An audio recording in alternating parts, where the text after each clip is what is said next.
John who? Okay, I'm sorry. You're good. I'm drinking coffee at 6 o'clock. All right.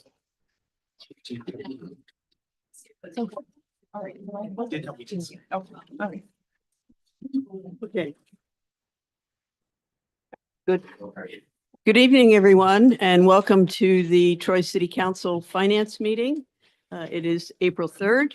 We're a few moments after 6. Would you please join me in the Pledge of Allegiance? I pledge allegiance to the flag of the United States of America and to the republic for which it stands, one nation, under God, indivisible, with liberty and justice for all.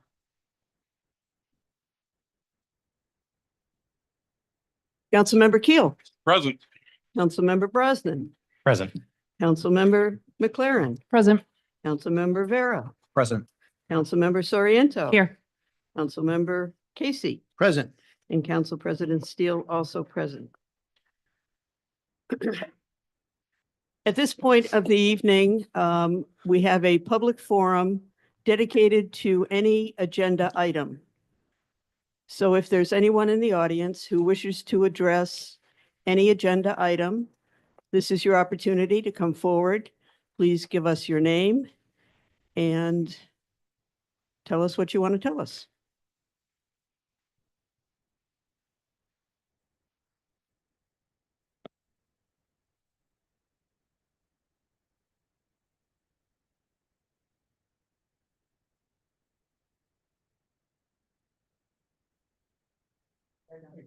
Got it. Eric Wisher, 30 Fairfield Road. Resolution 31, payment in lieu of taxes for the Troy Housing Authority. It's projects a replacement of 2 existing buildings to update them. Sounds like a good project, but the problem is I think the taxpayers are taking a beating here. We should be getting more money in the increase of the pilot every year. Maybe an extra % or 2 to fund things that we don't have money for, that on a regular basis, we told there's no money for, whether it's contracts, the ambulance, to reduce the garbage fee, all those things they need money. And this pilot doesn't address those issues for the taxpayer. The taxpayer's taking a beating on this pilot. And I think it should be amended so that we get a little more money, whether it's a % or 2 in the increase every year, but that's up to you guys.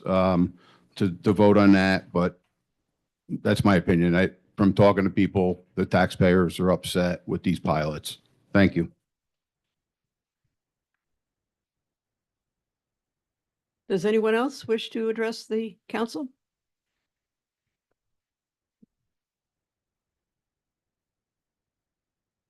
Evening. Noreen McKee, and I live in Troy. I don't know if this is on the agenda, but I'm sorry. Can you hear me? But as a CPA and former auditor, I am deeply troubled by the untimely exit of our second comptroller since the new administration has taken office. And this is a red flag to anyone who's ever done auditing. And it suggests that there's something seriously wrong with our accounting systems and our fiscal stability. As taxpayers, we need to know how our money is being spent. So I think it's time, rather than try to find someone else to come in, let's get some oversight here. I think it's time to call in the comptroller for oversight and to figure out why we continue to fail to file financial statements. Noreen, that's not on the agenda this evening. I understand. There's an opportunity at the end of the meeting for any kind of open comments. Okay. But thank you for your comments. I would ask that everyone please stick to the agenda. If there's anyone else who has comments on the agenda, we would appreciate hearing from you. Good evening, Stephen Maples, 2nd Street. I'm rising to comment on the capital projects fund budget movement. So basically the Congress and Ferry Street project, and I think that this is an important moment during this during this process, for this mechanism of funding, that we take a moment to understand the design is presented, it just doesn't work. It will not work. It will fail. It will be a waste of money. And I don't want to see us, when our finances are so tight, that we waste money on a design that will fundamentally not protect people. It is not a safe project. It does not meet the stated study's goals of providing increased mobility and safety for vulnerable users, pedestrians, bicyclists, and others who are using micromobility. The comprehensive plan, numerous references in our comprehensive plan talk about the safe movement of people throughout our city, and this design does not do that. So we still have an opportunity to change that, and that is my entreaty, is that we take a moment. We were offered several other options that are much better. So we still have the time and the opportunity to make a change for the better. I won't bore everybody to tears with the details, but we basically need protected bike lanes. We need more protection for vulnerable users like pedestrians throughout that corridor. It's such an important corridor. It serves as a gateway to downtown. It is a high-speed corridor for people who are driving through Troy, and that's coming at the expense of people who are trying to move around within Troy. So so I think we should just be working with the administration before we move further with funding, to ensure that we get it right, because this is an incredible opportunity that we will not get another bite at the apple for who knows how long. So thank you.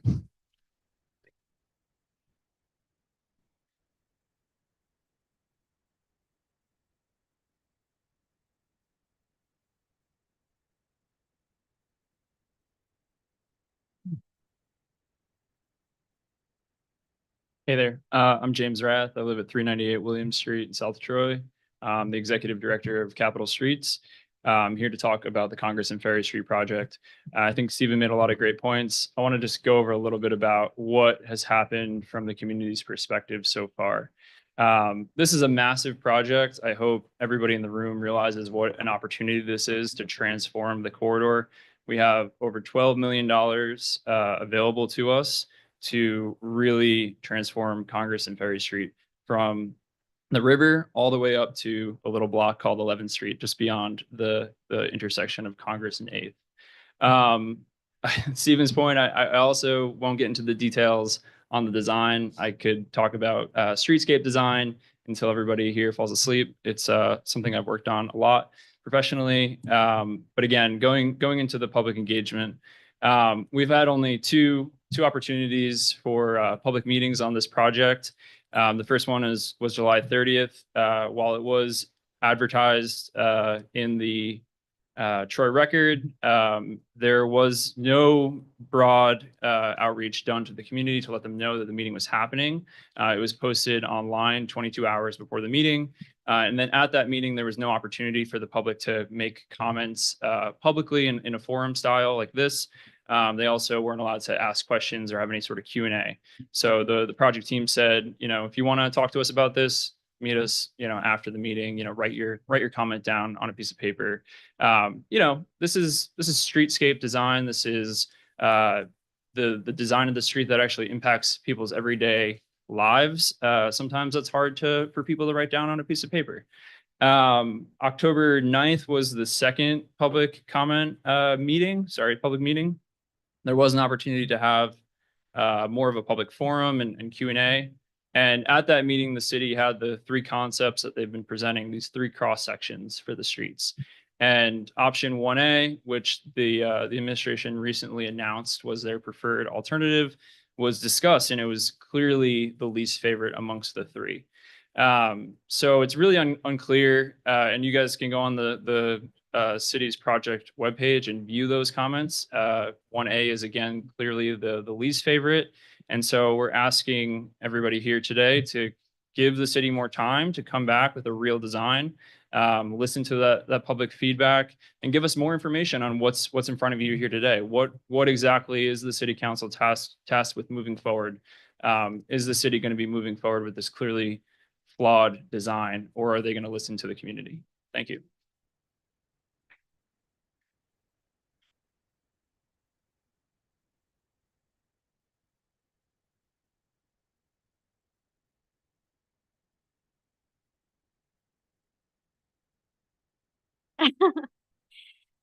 My name is Casey Allen. I'm a resident of Troy. I have been since 2015, Sheridan Ave. I'm also communications manager at Capitol Streets. I have with me a community letter sent to Mayor Mantello on 3/26/2025. I have a copy for each of you that has been signed by over a dozen businesses and organizations in the Congress and Ferry Corridor and over 80 Troy community members. Dear Mayor Mantello, we, the undersigned, urge your attention to the New York 2 Congress and Ferry Streets Corridor Improvements Project. As those who will be directly impacted by the design of the corridor, we call on your leadership to ensure the city seizes this incredible opportunity to deliver the changes our community needs. The Congress and Ferry project can impact more than just transportation. This is an opportunity to rebuild the corridor's infrastructure and revitalize the surrounding area. While we acknowledge that the city's initial concepts include some improvements, more is needed to better support the community. As residents, businesses, and organizations in the focus area, we are calling on you to create a welcoming, vibrant, and walkable corridor through this project. Improve quality of life along the corridor by reducing speeding throughout the corridor with appropriate lane widths for urban corridors, curb extensions, and other traffic calming elements, including more pedestrian scale lighting, preserving as many mature trees as possible, and replacing trees that must be removed with species that will grow to provide shade. Support local businesses through design by including the following elements: wider sidewalks, opportunities for outdoor dining and right-of-way, loading zones. We need streets that better connect our community and foster sustainable economic development. With over 10,000 students enrolled RPI and SAGE, this project must prioritize creating a corridor worth arriving at instead of traveling through. We need the Route 2 corridor to better connect Prospect Park and downtown. We urge you to recognize the full potential of the Route 2 corridor and ensure that this project goes beyond the basics. Thank you for your attention and your leadership. We look forward to working together to ensure that this project truly reflects the vision and the aspirations of our community. Sincerely, the residents, businesses, and organizations along the Route 2 corridor. Thank you.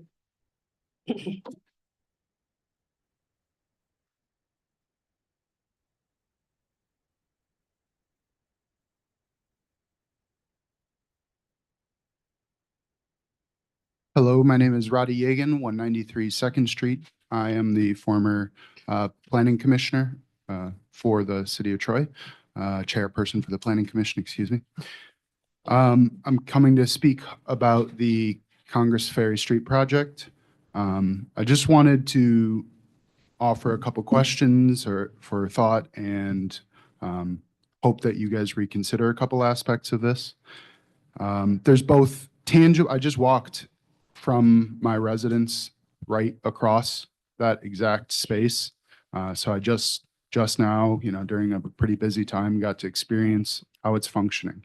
I think there's both tangible and ineffable qualities of a development that matter.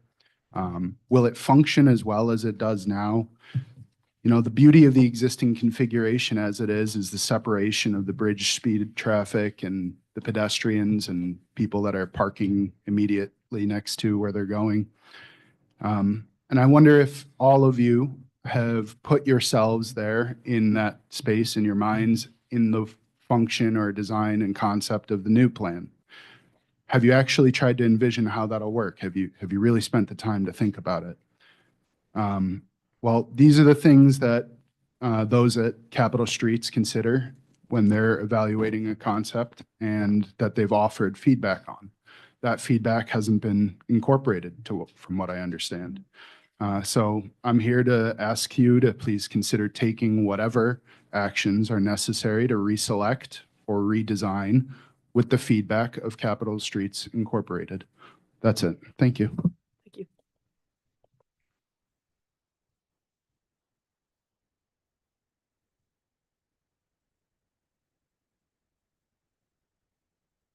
Does anyone else wish to speak?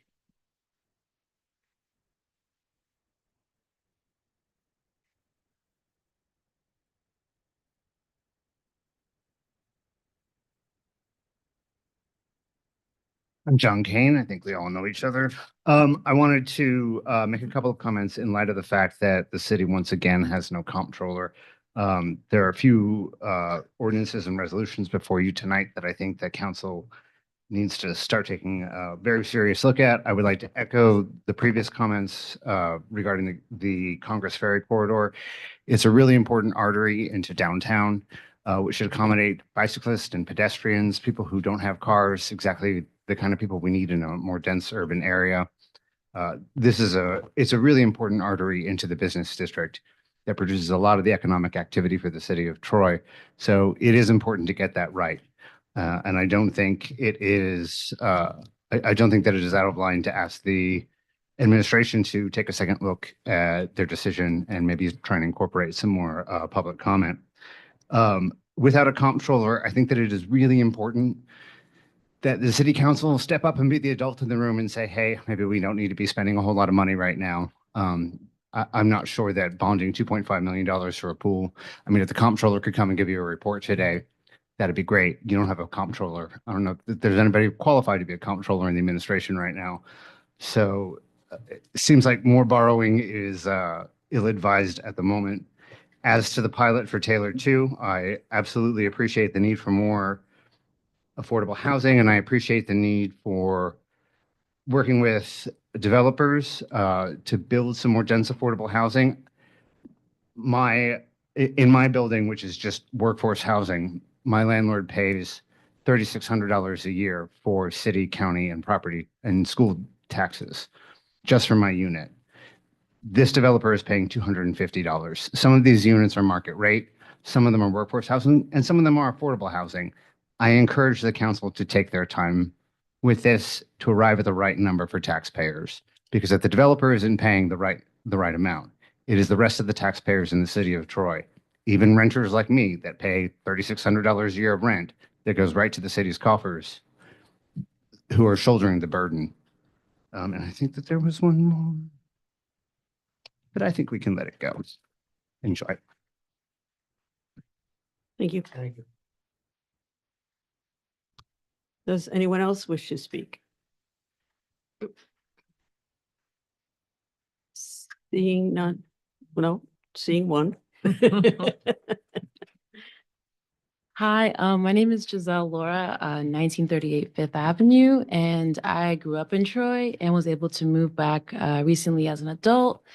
And just speaking on the route to Congress and Ferry Street, I'm an avid runner, biker, and as I'm running on the bridges and on that area, I typically almost get ran over by a biker a lot. And I understand, like, as a biker, I wouldn't feel safe to be on those bridges without a proper barricade. But then as a runner, I don't feel safe with bikers on the sidewalk. So I urge you to reconsider the current plan that doesn't accommodate pedestrians and bikers and just provides more space for cars. And one of my favorite parts about living in downtown Troy is the walkability of it all. So, yeah, thank you. Thank you.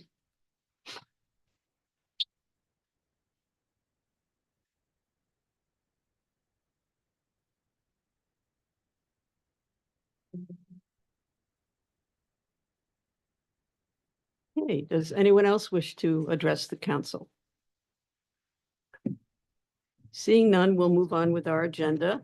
We have one ordinance and a number of resolutions before us this evening. Ordinance 17, ordinance amending the capital projects fund budget. Councilmember Casey at the request of the administration. Is there a motion? Motion. Councilmember Soriento, second. Second. Councilmember Casey. Discussion on ordinance 17. Council President, Councilman Vera. is there somebody from the administration that can describe what these funds are going to be used for?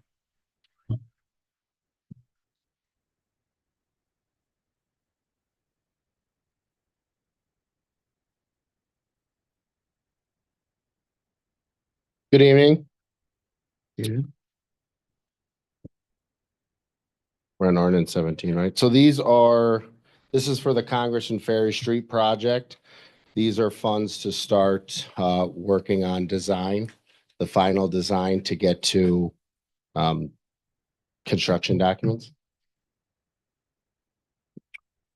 Can any of these funds be spent after this ordinance is passed? Like, could they be spent next week? Once, I mean, that would approve the funding, yeah. I guess my understanding your question, correct? Well, my understanding is that these funds can't be spent until the draft design report is submitted to DOT. So Okay. this feels a little bit premature to move these funds over. Are these funds immediately needed? There is funds that are needed to start to get the work done that then submits into DOT. So the money that's been allocated up until this point is insufficient to submit the draft design report? Correct. Right. So there was a resolution that was passed in May of 2024 where you approved the funding and appropriating the money, but it wasn't actually appropriated into the account numbers. So that's what this ordinance is doing, is putting those funds into the accounts so that the engineering department can spend the money on the invoices that they're receiving. So what funds are currently available?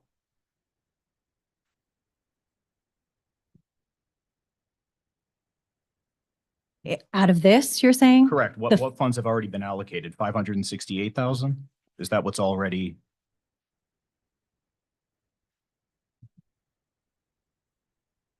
There's $500,000 that we bonded for. We received the cash for that. And then the state aid and the federal aid will be reimbursed once they submit for the reimbursement. So if the $1.7 million that we're moving over, how much of that is for the draft design report? I want to say that has a cost somewhere around 1.4, 1.5 million.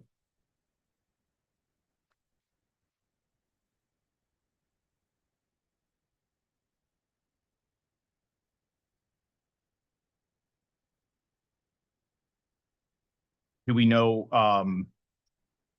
when the consultant is planning on providing that report? I know that once this passes, they're going to get working on it, and then we can update with the timeline. Our plan is definitely to keep the public in the loop as this progresses through that final design phase. But some of these funds being transferred today are for final design. Correct.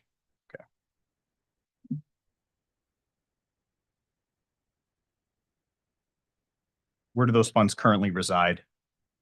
Are they in a holding account where, are we accepting revenue? This from is an outside source? amendment to the budget, not a transfer. Okay, So it's appropriating the revenue from the grant funding okay. and the band proceeds, and then putting it into the expense account so that they can actually pay for the invoices that are received. And then for the state aid and the federal aid, they would submit for that reimbursement. But for the band proceeds, that's actually cash that we received. Okay, thank you. Could you please explain, because we did act as a council on this project, why was that not sufficient? Are you, I mean, two things. I don't know if you're referencing. So there was funding that was put over for the preliminary designs and the options that were presented to the public. And then just as the treasurer just referenced, you did take action on this in May of 2024. This is now the actual appropriation because they are ready to move to that next phase now that the option has been selected.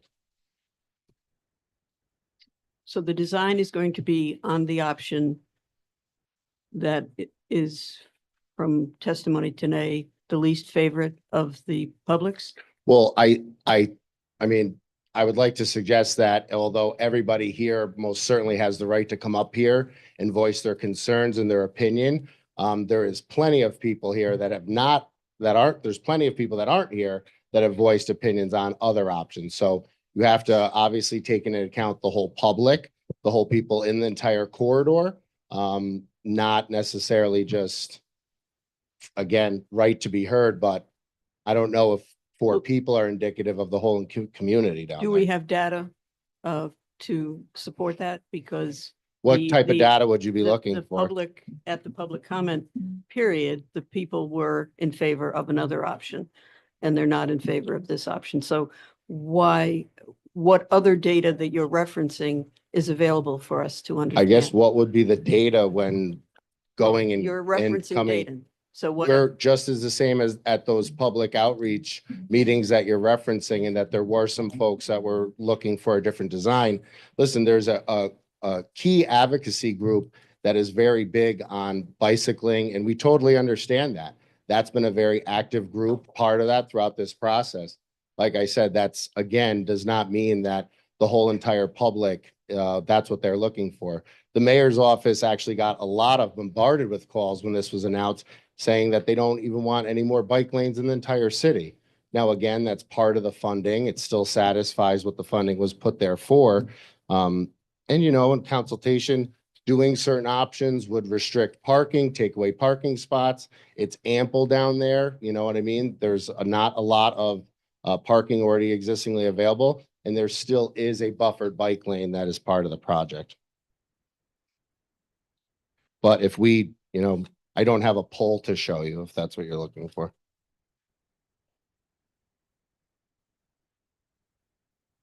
Any other comments? Council President. Councilmember McLaren. So as far as the design chosen, there's no going back now. That is now the design that they will be working on. That is the option that they will be working on, that final design to present to DOT. Okay. Mhm. I do just want to point out that the packet of information that we got has been signed by approximately 85 people. I would imagine the 4 people who spoke are also on this list. But you know, I just wanted to put that number out there. So I just want to mention that the resolution 97 that was approved May 23rd of 2024 probably should have accompanied this ordinance at that time, but it wasn't put on the agenda at that time to actually put the money that you guys appropriated into the account. So this ordinance is just simply putting the funds into an account number so that's that the normally how it's department, done. it probably should have been done with the resolution, but it wasn't at the time. Okay. So now when the department reached out about the funding in the account, we pulled this back up and said, oh, well, we have to do an ordinance to actually appropriate the money into the account number so that they can spend it. But this was previously approved with resolution 97. Council President, Councilmember Casey. how long is this project since it originally proposed? How long has this been going on? Many years. I want to say it started out as a smaller project, and then after there was other funding secured, that's when they went back again to relook at the different design. But it is, this was something that, you know, started years ago, at least the discussion of it, Creighton Manning being part of it with preliminary design, coming up with different options. And obviously there was public input. Yes, like you said, there's definitely been ample public input on this. Can I just say, and this isn't directed towards you, I have been approached by business owners that were concerned about traffic on Congress Street and parking spaces. Everybody's got skin in the game and opinion on this, you know, but I think part of the project has to be bike lanes. It has to be. Correct.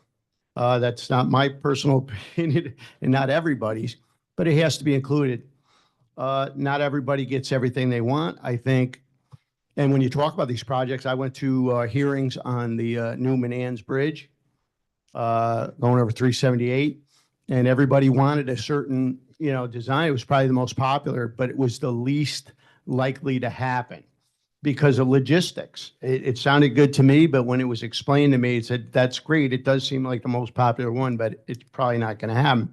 There is bike paths, and we do have to weigh parking and vehicle traffic which is much more prevalent. I was firsthand, in fact, I was running for office, and the main thing at the debate, believe it or not, our debate was bike paths, as if that was the biggest thing. But there's advocates for bike paths.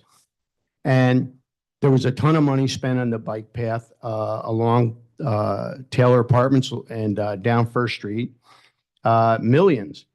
And it is used by runners and bikers, but not certainly to the volume where you have vehicle traffic. And of course, I'm concerned about safety, but we do have to weigh traffic and parking spaces that business owners talk to me about. It's very important. So maybe everybody isn't going to get what they want, but it seems as if they did take into consideration business owners and other people. But there is definitely going to be bike paths. Yeah. And I think part of it too is that there might be some misconception out there that this is a step backwards. I mean, anybody that has simply, I live in this corridor, anybody that is familiar with this area, I mean, it's in desperate need of repair. So this is most certainly a step forward with everything that's part of this project. And there's a lot of exciting stuff that's going to happen, whatever type of bike lane is available or not. I mean, there's a lot more components to this project than just the bike lanes, but I agree. This is still an exciting project. And it's a long time coming. Yes. Does anyone else wish to comment? I would say this is one of the most transformational projects in the city that we have before us. And I question whether we're going at the right speed with this personally, but Years. 2018. yeah, it takes a while, but it also needs public input, and it doesn't sound like we've had It's been getting adequate public input. Thank you. Council President Steele. I'm speaking. Let me finish, Oh, okay, please. sorry.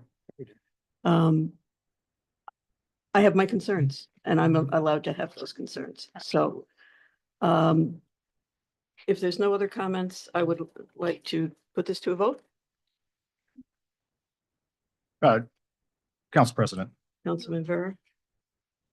how much of the funds that are being transferred can be spent before? Can we answer that question? How much of these funds can be spent before DOT has issued an approval on the preferred alternative? I can, that exact amount of it, I want to I just say, pulled up the tip and it Yeah, looked so like less than, Okay. less than $1 million can be spent. And we've already allocated 568,000, which matches the tip. Mhm. Yeah, so I'm looking at also this part of the tip as well, that it looks like the total contract amount, the 1.242600. I believe that would be the amount that the draft has to be submitted to. So that the remainder of this should be able to be spent towards these next phases. I can get you that exact down to the dollar. Well, down to the $1,000, the way the tip is would be fine. But yeah, I mean, this looks like we're allocating more than what is needed for preliminary design. So I don't quite understand. So, well, although, and this isn't the preliminary design phase of it, they're still working towards that final design. And again, these are funds that have been allocated for it. You're talking about some bands that were redeemed, like the treasurer mentioned, some aid. And I don't think it hurts to also have a healthy extra in that account as well. The 1.7 million is not getting shipped out the door tomorrow.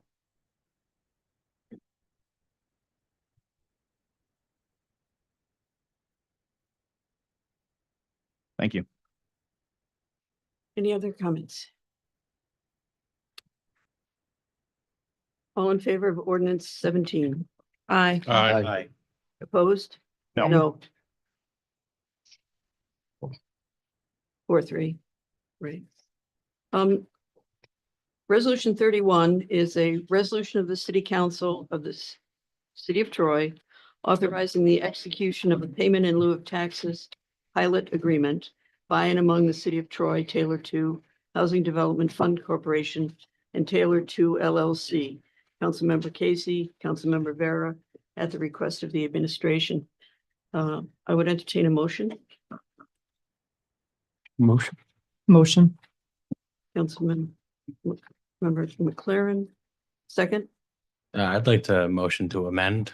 Well, we have to Sorry. get it on the floor first Second. and we have that presentation. Yep, So second, go that ahead. will come. Yep.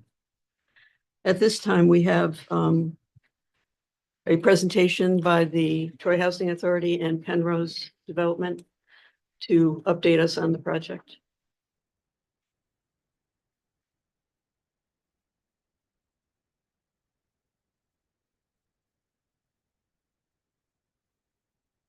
You can take it out. Saved on ink.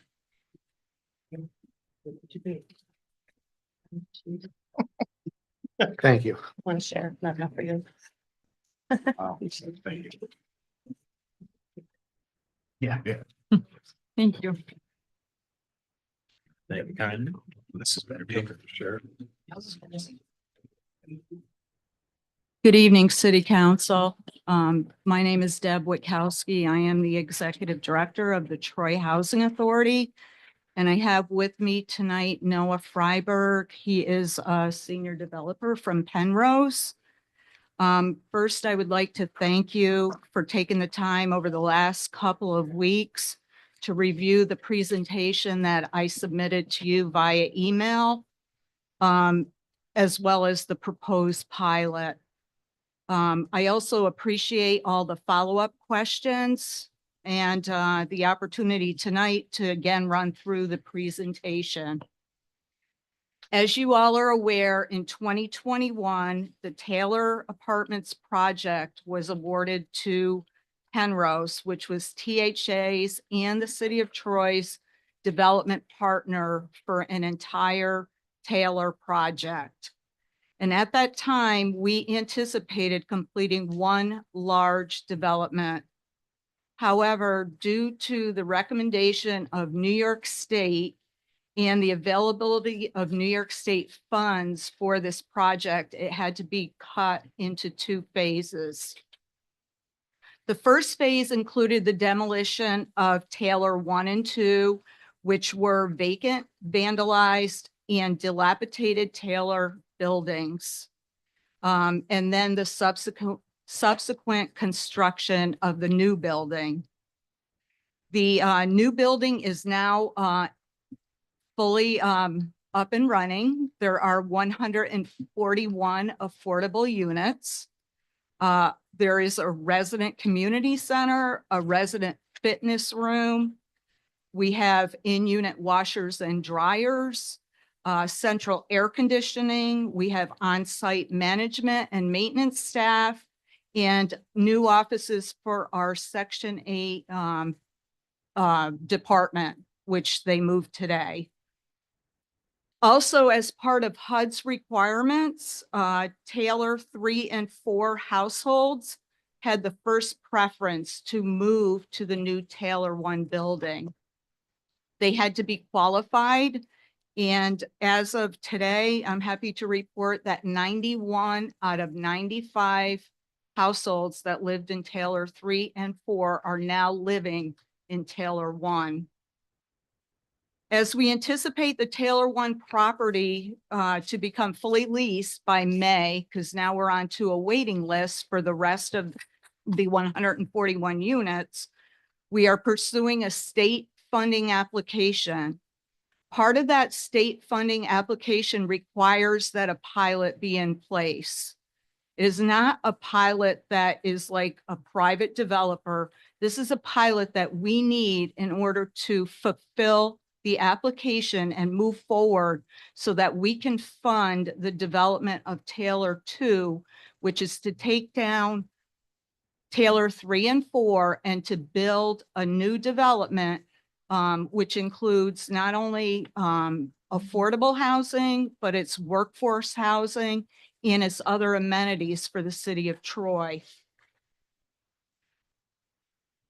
Aside from the pilot, I was also made aware over the last week that there were concerns that the Taylor building was not going to be quote unquote affordable under 60% AMI, which is the average median income of the area.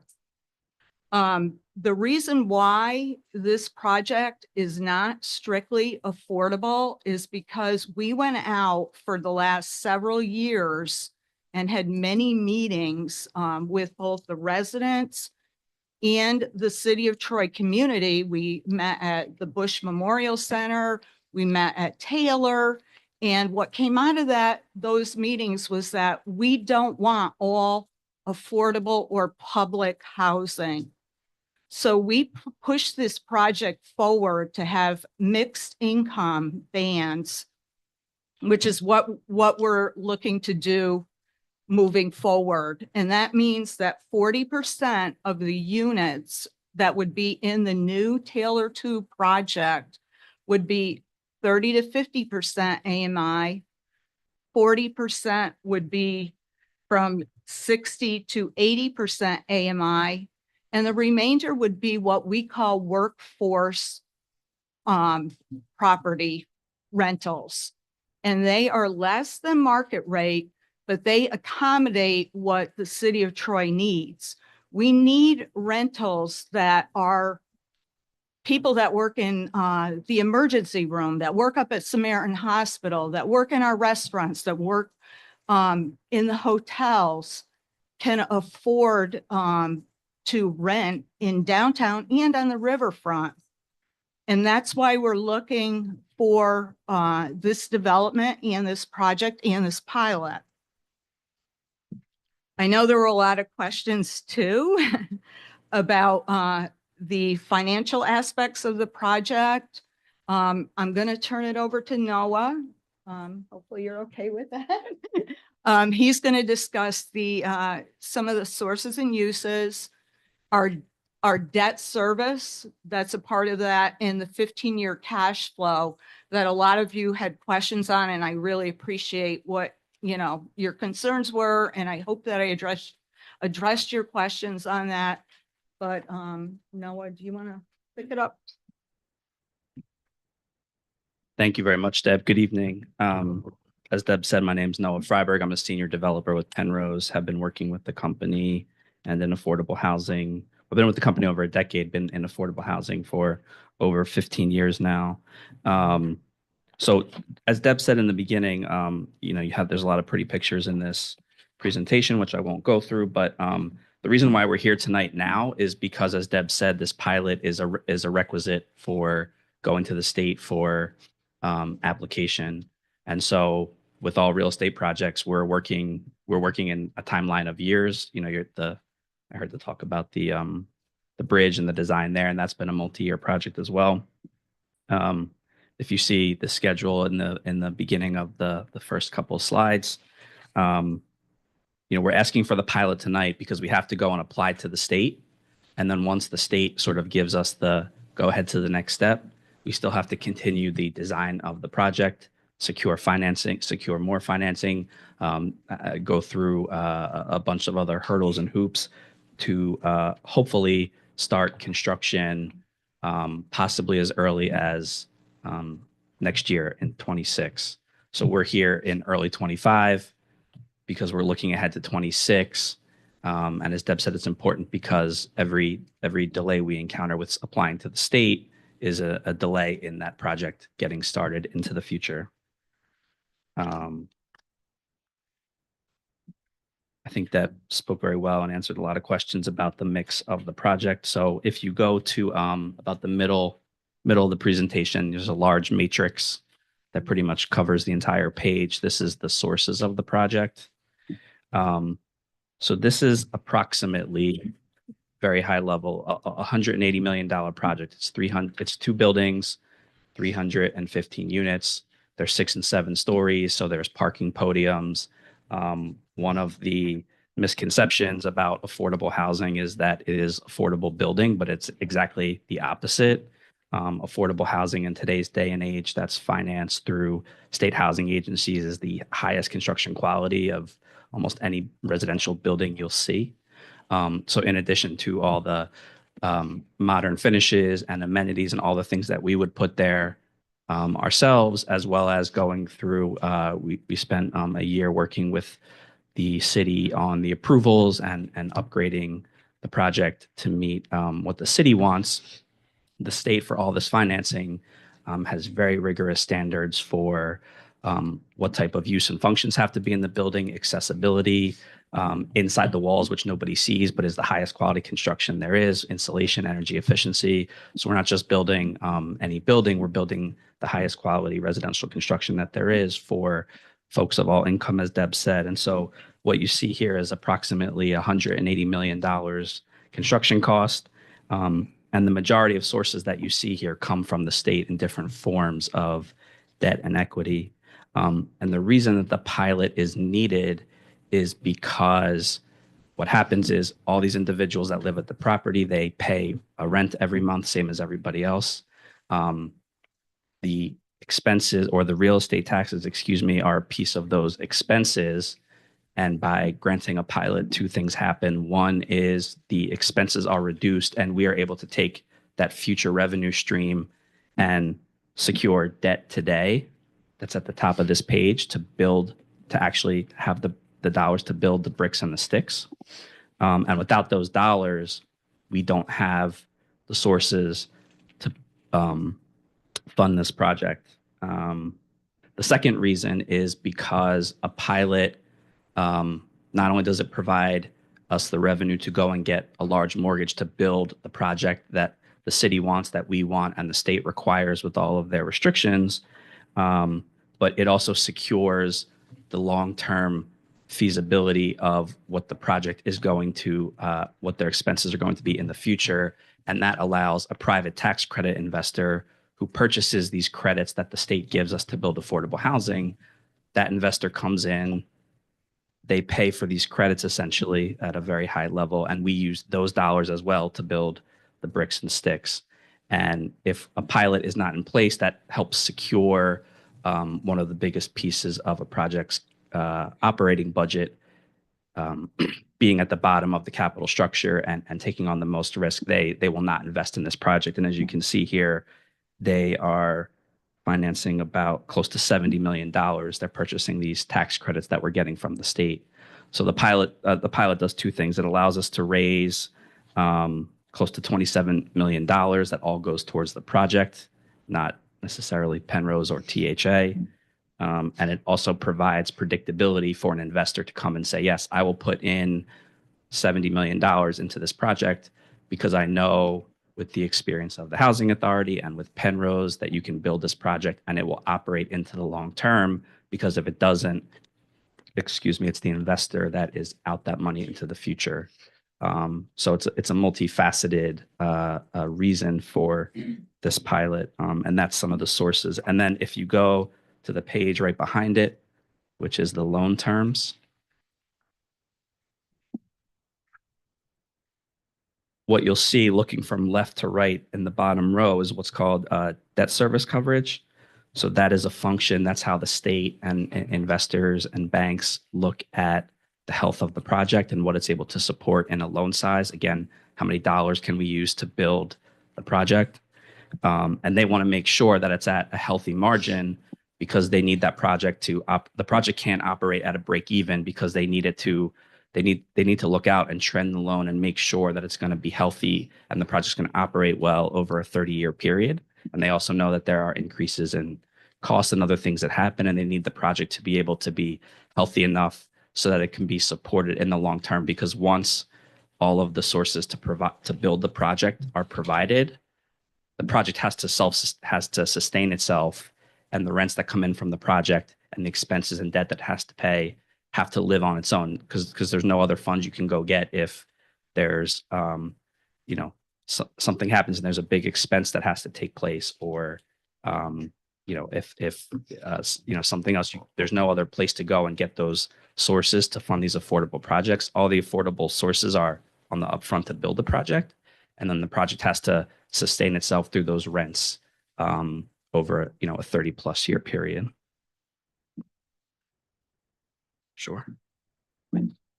Just to finalize what Noah was saying, Troy Housing has actually had numerous projects that over the last, since 2017, incurred all brand new developments. Martin Luther King Phase 1 and 2, which were gut rehabs. We had Griswold Heights, which is coming to fruition. We will be completely done with that revitalization by June. We are in full force with our what we call our Bundle 2, which includes Corliss Park Apartments, Grand Street Apartments, Phelan Court, and Sweeney Apartments.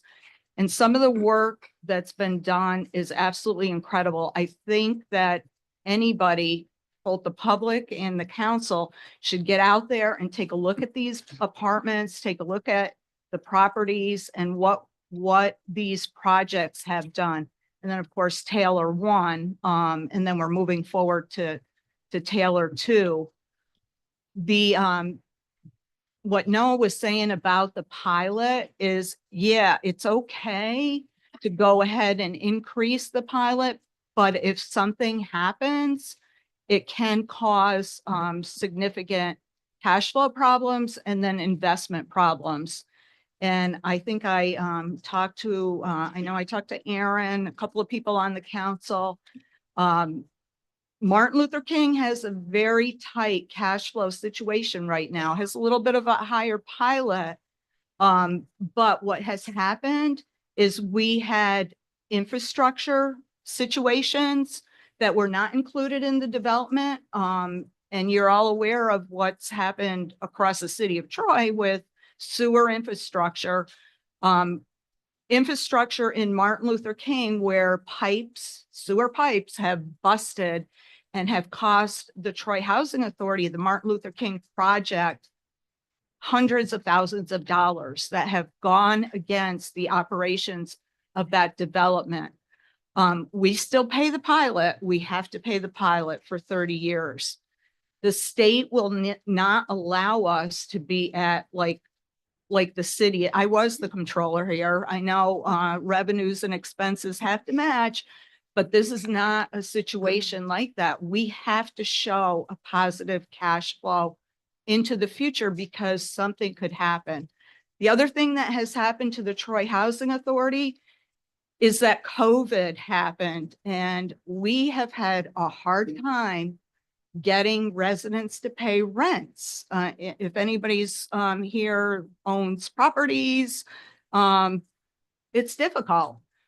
We have residents who worked, some residents whose rents were $50 a month, just outright didn't pay their rents. I actually just went through an eviction and evicted somebody who owed the Troy Housing Authority almost $50,000 in rent. And that's unheard of.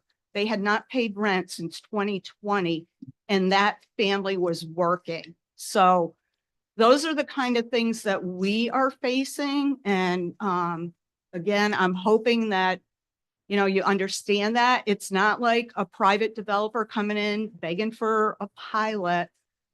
We need this pilot. We need it to survive and we need it to get through our application, which go ahead, Noah. Go ahead. Yeah, no, and thank you for that, Deb. And it reminded me that I just wanted to cover one more aspect of this. If you can flip back to this large matrix page, this sources page, at the bottom in red, you'll notice that there's a line there that says gap. That's a significant number. The project cost what it cost. We can't change that. But the sources are something that we have to make equal those costs. And right now we have, a gap that's not. I know it's a large project and it might be a smaller percentage, but it's a significant dollar amount in absolute terms. We have to go and we have to secure those sources, and that's something that we do. And we're here tonight because we're confident that we can do it. But that's a real amount that we have to fill. There's no, if we can't fill that number, the project can't move forward. And if we can't get the pilot or the pilot increases, that just increases the chances that the dollar amount that we have to fill. So I just wanted to make sure that I had made that clear. And then the other thing about that mentioned Taylor 1, a couple things. Taylor One was started sort of in the middle or pre-COVID when costs hadn't risen as much as they have today. The project was very fortunate to receive funding from Troy Housing Authority and the city, I think via federal sources, to help fill this gap here that was on this page.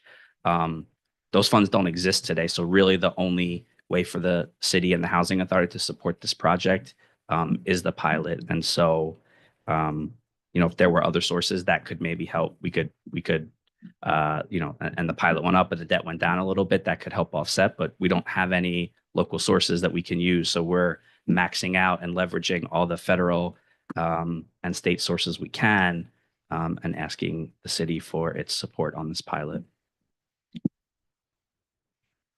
Does anybody have any questions for us before we sit down?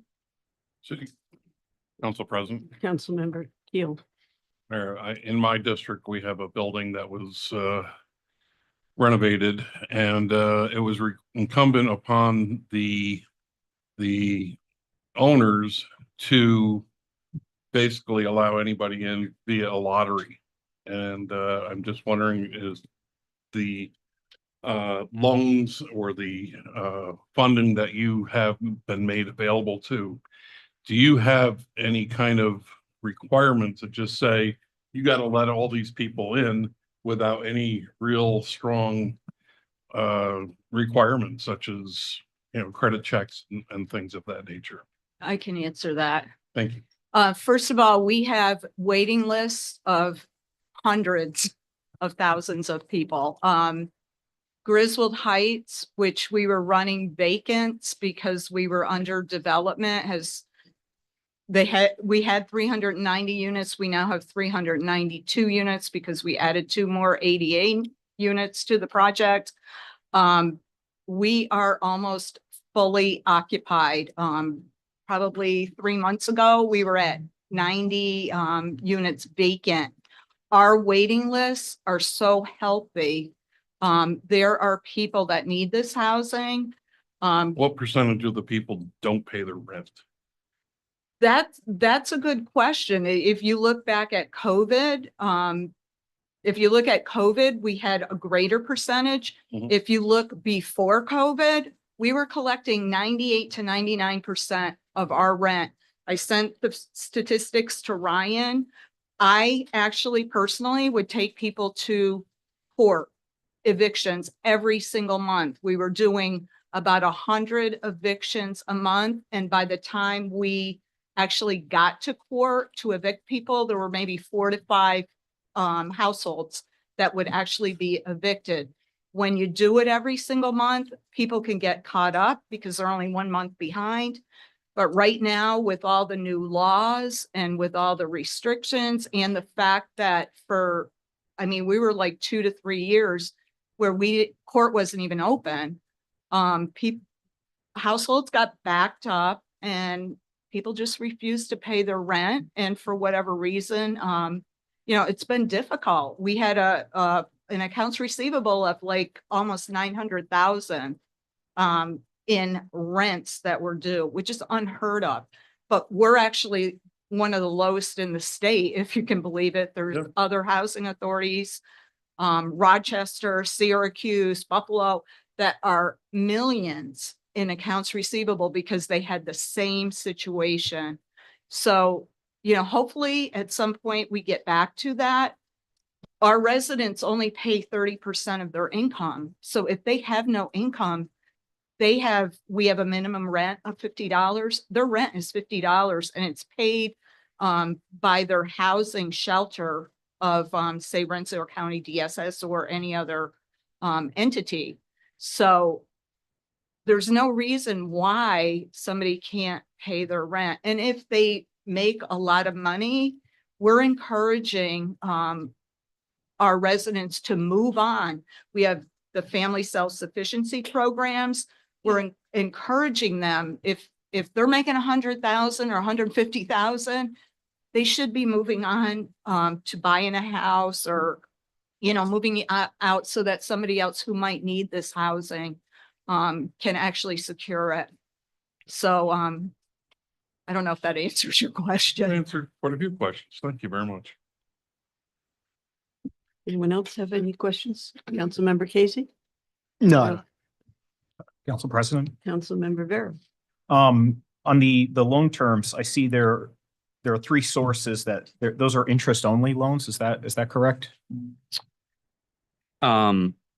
Yeah, so on the left column, which is called the first mortgage, that's what we would call like the hard debt. That's the big amount that's paid every month. And then these other three sources labeled HCR, those are what we call soft loans. So in New York, these amounts aren't based on what you can pay.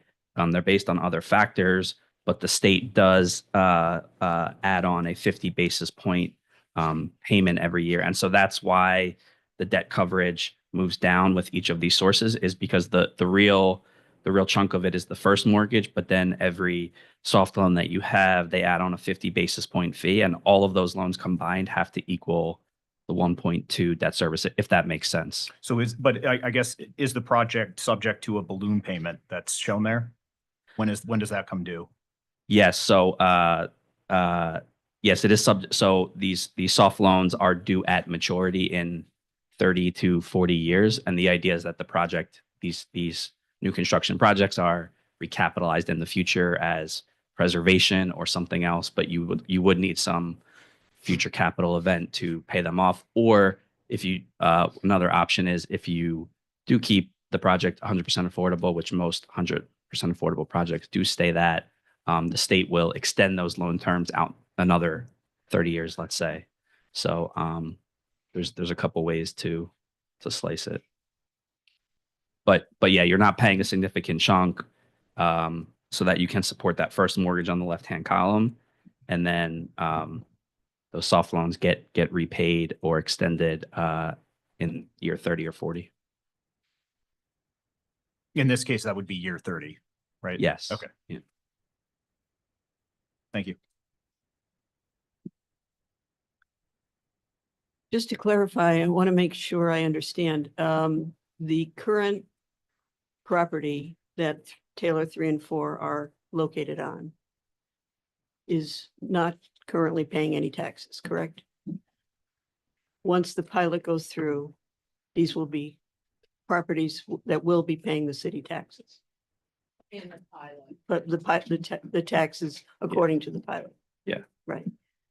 And did I hear you correctly that the city is not providing anything for Taylor 2? No, for Taylor 1 project, thankfully, the city gave us ARPA money towards the demolition.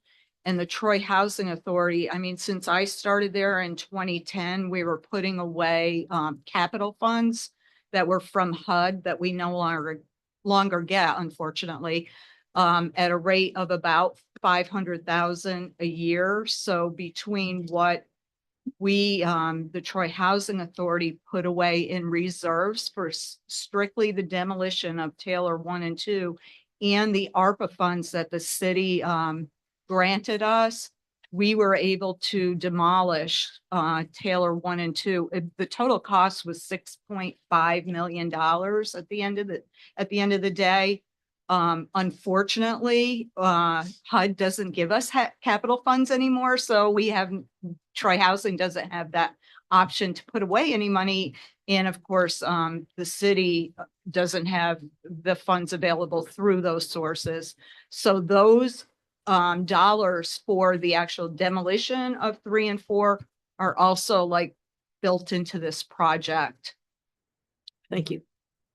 Just to add on to what Deb said, I think the thing that we didn't mention in the presentation as well is that it's the housing authority's property, but it's actually owned and deed restricted by HUD. And so there's not some other use for this project. It couldn't be anything else. HUD's already approved it for affordable housing. And this is how we're meeting HUD's federal obligation. Thank you.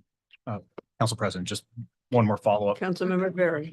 How many units were in Taylor's 1, 2, 3, and 4 at their at their peak before Taylor 1 and 2 were vacant?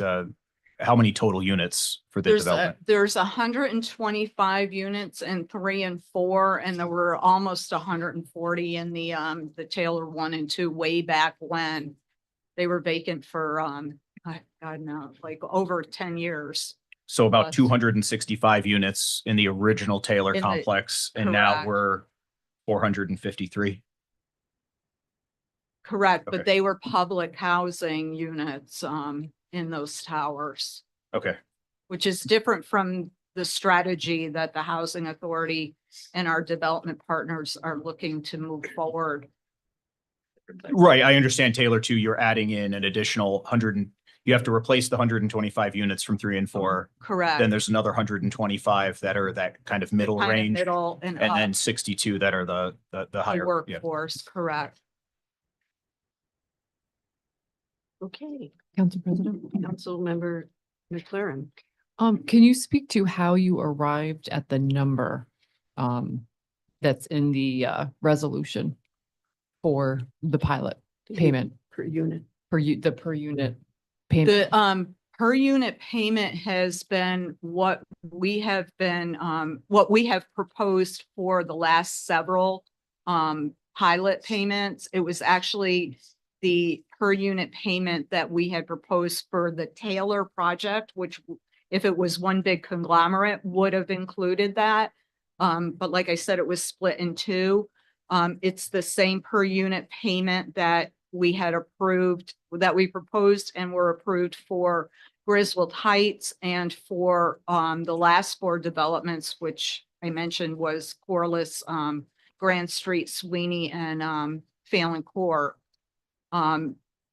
The number is proposed for what really works to allow us to leverage the debt and to have that cash flow so that the state will eventually approve the application, give us the funding, and the investors will feel comfortable with moving forward to invest the tax credit dollars to get the project underway. So would you say that that was arrived at to kind of compute the max that you felt was kind of affordable as far as your debt service in Correct. the project? Thank you. And just to clarify, those were previously adopted by the city council. Correct. Correct. I don't have a Okay. question, but Pardon me? I don't have a question for them, but I definitely have some remarks when it's done. Thank you. Okay, Council President, Councilmember Brosnan. what year did you come to the agreement for the 250 per unit? That was Taylor 1, I believe, was the first, because then it was approved 21, right? And then the same dollar amount was used for Griswold Heights, which we closed on in October of 23. And then the same dollar amount was used for the other 4 properties that I mentioned, which we closed on in June of 2024. Did you face any issues using the $250? Did investors seem like they were a little hesitant on the 250? In what aspect are you thinking?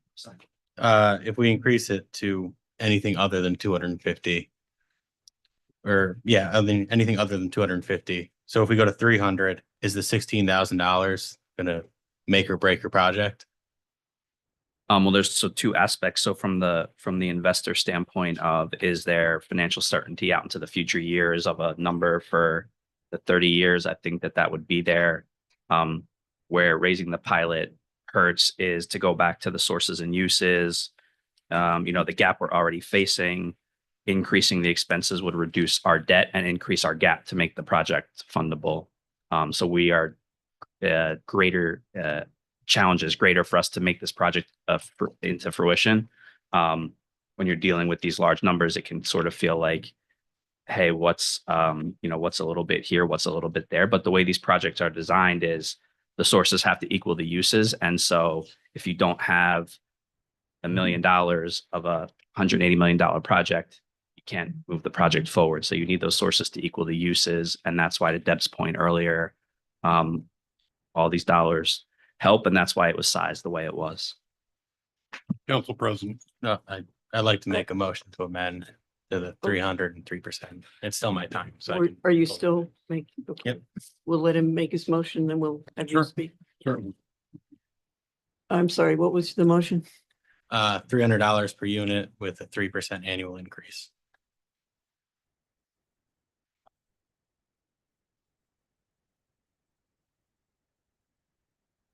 There's a second? Which is currently 250 with 2%, correct? Yep. Okay. We have a motion on the floor. Is there a second? Second.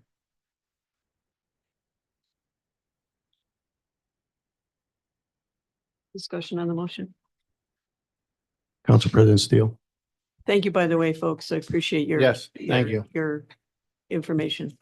Yeah, I'd like to speak on this behalf, Council President. Councilmember Keel. We have a lot of expenses. I know that they have some numbers to meet, but we have a lot of numbers to meet here in our city. And we're doubling, it sounds like we're almost doubling the size of what it once was.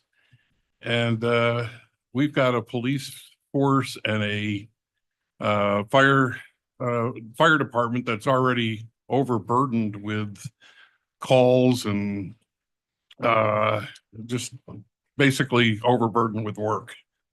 And so, maybe this little bit, and even though I think that's even not enough, will compensate for that. We need some tax revenue to take care of another 400 and some odd families here in our city. It's these projects tend to be very burdensome on our firefighters and our police staff. So that's my comment here on this. So in support of this added amount. It's not a lot. Council President Steele. Councilmember Casey. Before I speak on the amendment, I did want to make just some general comments on this discussion. Councilman Keel, you talked about the Lion Factory. That is a horrible situation up there, but I do have to say that Troy Housing has always, in my opinion, been a good neighbor in the city of Troy. They're part of the fabric of the city of Troy. I live near Griswold Heights, which is the largest project, and I used to be a tenant of Griswold Heights. And I hear zero complaints about Griswold Heights. I have 3 housing projects in my district. I get zero complaints about that. I think they're a good neighbor, and they do house Troy's most vulnerable, and I think they do a good job. I have to say, these public-private partnerships aren't the future. They're the reality now. And now we're actually getting taxes. And they've done, and Deb Witowski talked about this, these revitalizations. I actually have inspected in my side job when I worked every single apartment in the Troy housing inventory. And I got a chance, and they weren't bad, but I have a chance recently because of the renovations in Griswold Heights to tour some of the apartments. And it's beautiful. The people there, they're in for whatever situation, but they have beautiful homes now. And it's just a beautiful project in the outdoor space and in the living space, and they get to live a dignified life. And that's because of these partnerships that we have now. Now, we had a time, and it's not now, where big developers were coming in the city to build housing, and they were getting pilots. Okay, and it's been sent a bad word the last week. Pilot. This is not that. If a big developer came in and said, we're going to build 150 units and we want a pilot, okay, I don't think anybody's for that right now. We have cash flow problems. We have problems with public safety and funds to properly man our fire department. That's not it. We're actually, as Council President Sue and Seal pointed out, and Deb Witowski, that we're finally getting tax dollars. Because in the past, Troy Housing, when they did a project, didn't have to pay taxes. Not only did they have to pay taxes, they didn't have to pay anything with the project. Code enforcement, planning. They didn't have to pay any of the fees. And now we're actually getting that. The one thing I had worried about making an amendment like this is what if it failed? Okay. She referenced the other two buildings sitting there. We all saw it, a blight right as you're going on the bridge, empty for years. I thought, what if Taylor 3 and 4 go empty? Right on our waterfront, the broken windows. You know, you see about the warehouse in Albany, that was a blight.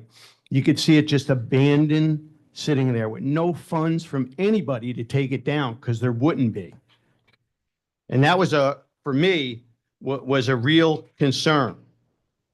Now, as far as the revenue, okay, I actually was involved with some of the eviction processes with Troy Housing. And it's true, people just didn't pay. And they're still reeling for it. There was changes at City Court, which further hurt Troy Housing. There's been changes in state law with evictions, which makes it harder to evict people. And it's really affected the bottom line at Troy Housing. They're not getting rich over there. And some housing authorities are actually failing. Okay, so nobody's making a ton of money at Troy Housing. I did speak to experts in this field. I talked to, one of the people I spoke to was Dan Crowley, who was a very effective, hard-nosed deputy mayor, would you say so, Rick? For 8 years in the city.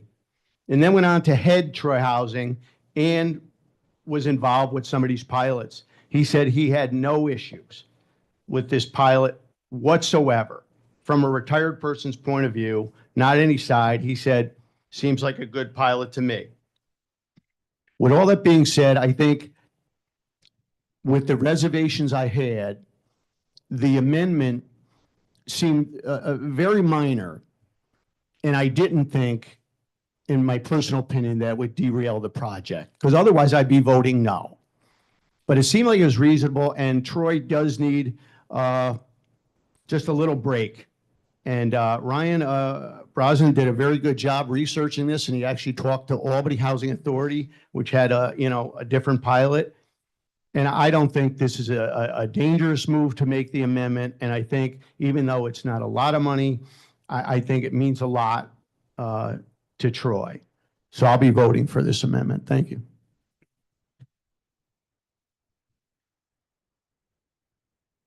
Any other comments?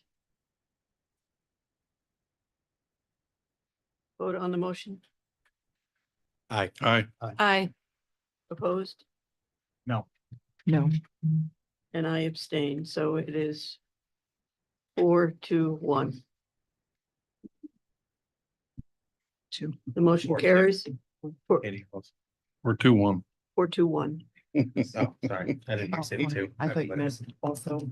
Four ayes, 2 noes, and 1 abstention per my legal counsel. What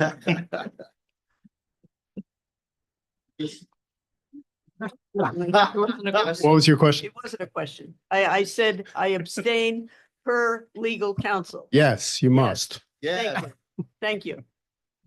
I wish I could vote, believe me. On the amended resolution, all in favor? Aye. Aye. Opposed? The amended resolution is adopted. I'd like to, at this point, take a bit of a break. We have a special guest tonight. I believe she's here with us. And we have a special presentation to make. So I think it would be appropriate to do that now. Yeah. Shania, are you here? There she is. Okay, let's go forward, everyone. And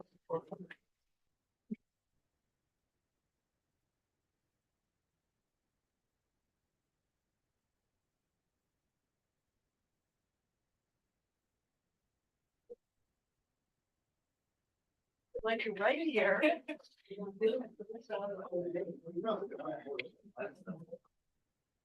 Do three things tonight. That's the street 750 on Facebook. Hi. I'm actually selling it for my ex-wife. Yeah. Oh my God, that's so funny.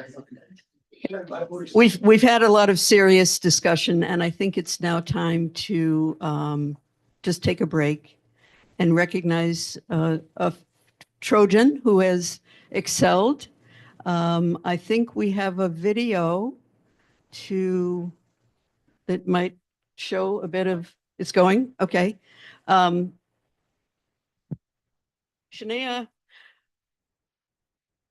is, I want to make sure I get this correct, an active reservist with the 780th Quarter Master Detachment unit, and you're attached to the 413th Combat Sustainment Battalion out of Schenectady. Okay, I've got that right. And in that capacity, she manages a field feeding unit. So we already know she's a good cook. And we are recognizing her tonight because she was named the Armed Forces Pastry Chef of the Year.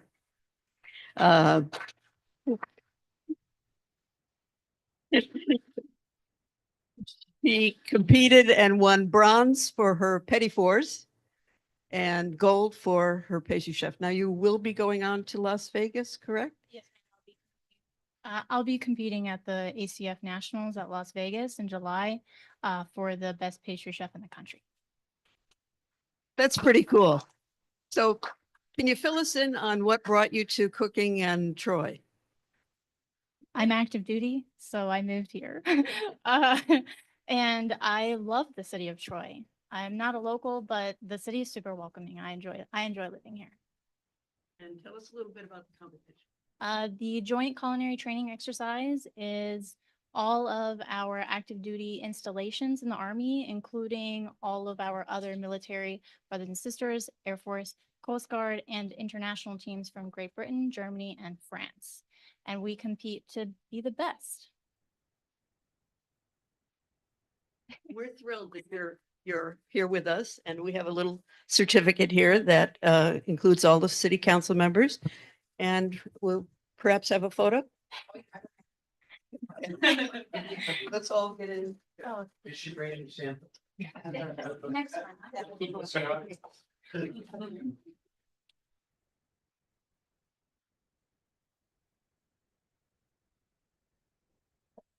one.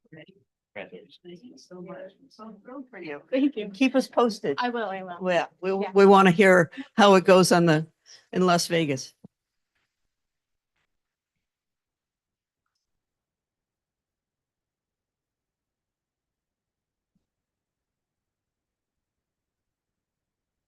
So sitting up with that machine now. I said, no. I'm hungry now. Get out. Yeah.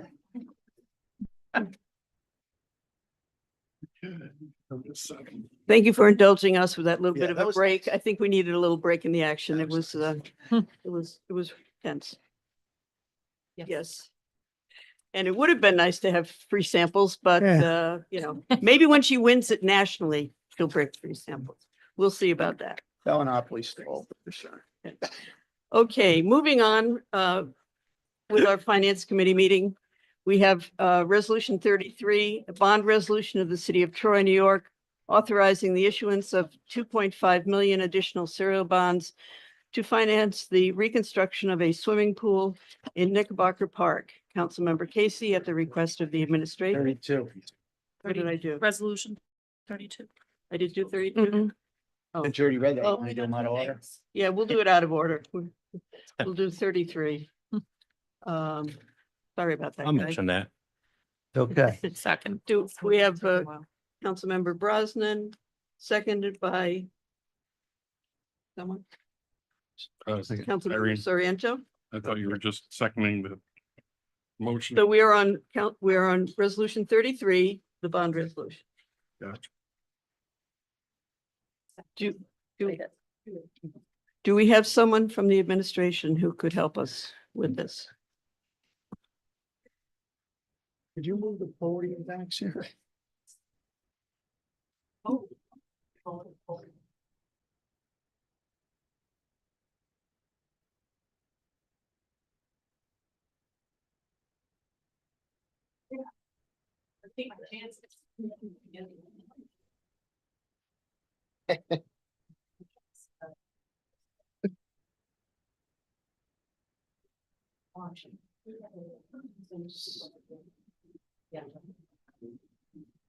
Okay, thank you, madam. So Yes, please. I'm a little confused with the Knickerbocker Pool funding backup that was given to us. I don't see the swims grant there. And was my understanding that we had received the swims grant and that was going towards the pool. So we did receive the swims grant is a reimbursable grant. So that's why you're seeing that this amendment to an original bond resolution from, I want to say 2018, maybe around 2018. When the city originally, when that was the council originally passed that. Obviously fast forward to 2025, there's more money needed. But no, we do still have that swims grant. And how much is that? The swims grant is, let's say, $5.7 million. $6.2, I apologize. Thank you. We're, Do you have any other questions? Council President, Councilman? we're Rivera? confident on 6.2. Okay. I'm sorry, was that the mayor that said that? Yeah. Correct. Okay. I didn't know. It was just so random. So we have 2 million in ARPA that was that's been obligated Correct. already. The deadline to do anything with that funding passed at the end of last year, right? Deadline to obligate it. Correct. Right. So And we did that before the end of the year. correct. So that 2 million in ARPA cannot be reobligated at this point. Is that correct? I mean, no question. That's sort of a. I don't mean it to be a loaded question. I mean, like that 2 million is a done No, deal. it's committed to the project. Right. If for some reason the project came in under budget, you could take the excess under the ARPA rules as they exist today and put it toward another obligated project. Okay. So the total funding for this project is 8.3 million and 8.2 million of that has been spoken for. 2 million in ARPA, 6.2 in swims. Correct. Okay.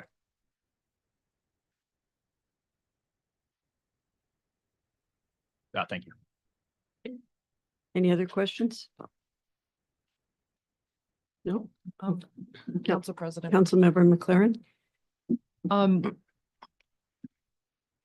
Without a comptroller, are we confident in bonding? Yes, so the city, even when there was the prior comptroller who was here for a decade, also leaned on our fiscal advisors that do help from start to finish when it comes to the bonding process. So we do have those. And again, this is pretty straightforward, seeing that we have a mixture of the ARPA funds and the New York State Swim Grant. Thank you. Council member, we also have bond counsel who has been with the city for more than 10 years. So he's quite familiar with all of our bonding obligations and is an extremely knowledgeable person in terms of the laws of bonding. Thank you. And so both of them have signed off on this? Bond counsel helped write that resolution. In fact, he wrote most of it. And yes, Yeah, and the fiscal advisors has helped us, advise us when to do it, and the timing and all that. Okay. Council President Steele. Councilmember Casey? I don't have a question, but it's just it's great to see another step in this pool coming back to life.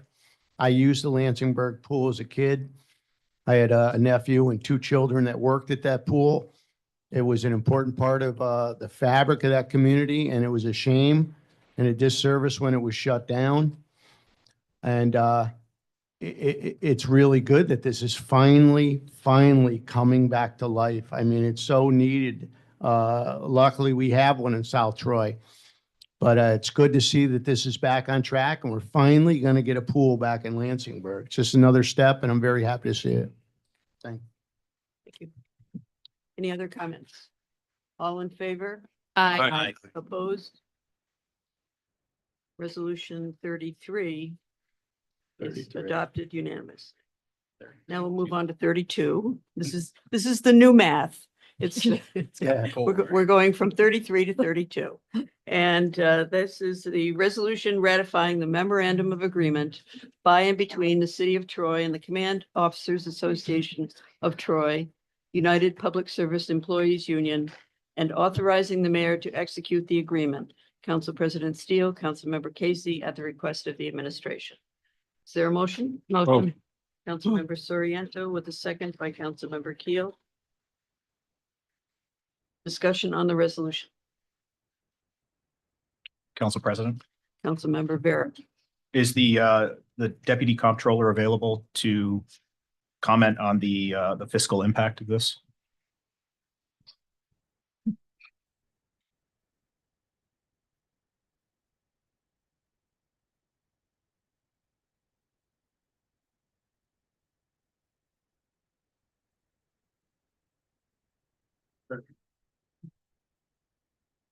So I'm just curious. I see that if I'm reading this correctly, there's a 3% salary increase that's retroactive to 23, a 4% that's retroactive to 24. I'm curious what that combined with the 3% for this year, what the total impact to this year's budget would be, because I'm assuming that those retroactive raises have to be paid out shortly after this passes. It will be about 50,000 per year of an increase. So for the salaries and the social security would be 114,500 over the total through 2026. So when the raise is retroactive, right? Mhm. Those funds have to leave how soon? Um, Right? Because aren't these, if I'm 45 days. 45 days. Okay, Per so year. what is the total of the funds for 23, 24 that will have to go out the door within 45 days? Wait a sec. Stipends too.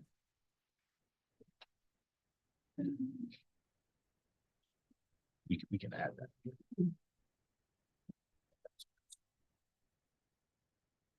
I think I can do that. I just can't. Bless you. Bless you.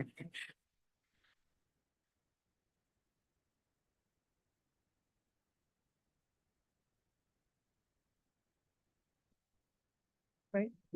No, about 98,000, doing the math 98,000. right And that here. includes, when it's a retroactive raise, that includes any overtime that was worked that year as well? Is that correct? That's correct. Okay, and that total is 98,000? Approximately $98,000. And then the impact of the raises to this year, you said was 50,000? Yeah, in total with the stipend, longevity and all of that included. Okay, so that's about 150,000 additional dollars that have to be found in this year's budget?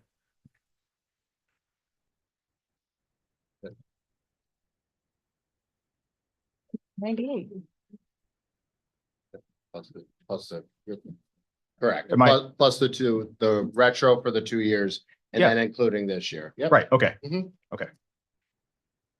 So where is it coming from? Next question.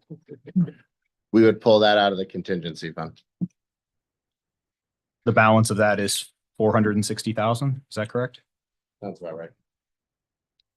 If needed. Good add. Salary savings? Correct.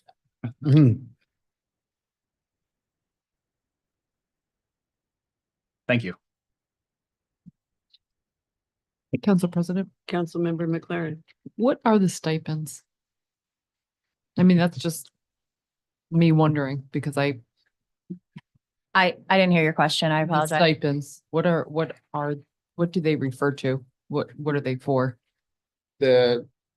pardon me, the stipends have been long part of the captain's contract, so that is just another form of calculation for their payment. So that's what we were working off of, where I know sometimes traditionally you might think of a stipend for a specific function or these Yeah. are really just part of their compensation package. That's the way that it's been. Okay, Mhm. thank you. Any other Council President, questions? Councilmember Brosnick. where do we stand with the CSEA and UFA contracts being up for negotiation? With the, We met with CSA today and we meet with UFA next week. thank you. Council President Steele. Councilmember Casey. Certainly reading it over, I need some clarification on the stipends too. I had never seen that before and I was a UFA member. I think this is a fair contract in the times we're in. I think it's a good contract. But I did want to touch on something Ryan said. You're in negotiations with CSE. I realize there are bigger bargaining, way bigger than these command officers. But I hope we do our due diligence to be able to offer them a somewhat similar contract. Like the UFA, the CSEA has taken zeros over and over and over to keep their benefits, just as we did in the UFA. God, I don't know how many zeros I took, which has led to horrible starting pay, which has made it so it's hard to attract people, and that's an issue. And these are their wages were like everybody else. I'm a retiree. Were ravaged by inflation over the last few years. So everybody's in a tough way in CSEA and all over the country. And I just hope that we can do our due diligence to make sure we offer these hardworking people a similar, contract. Yeah, and to that council member, that's definitely our goal as well. We see the different disparities that are throughout in both contract and different positions. Just the other day too, we sat down with the 90-day task force with members of UFA. As everybody here is well aware, I mean, we're talking about to staff a 24-hour ambulance, that's a $1.2 million yearly cost. So those are real numbers. We're working with the UFA through that because just like the UFA, the administration also wants safe staffing and we want our residents to be completely safe. And when it comes to CSEA, there's other things with recruitment there as well. Starting salaries, CDL drivers, they are hard workers. We have some of the best workers around. And I would agree with you there as well. We definitely want to make a reasonable agreement with both. And that's what we've been working together between the unions and the administration. So. Thank you. Any other comments? Okay, all in favor? Aye. Opposed? No.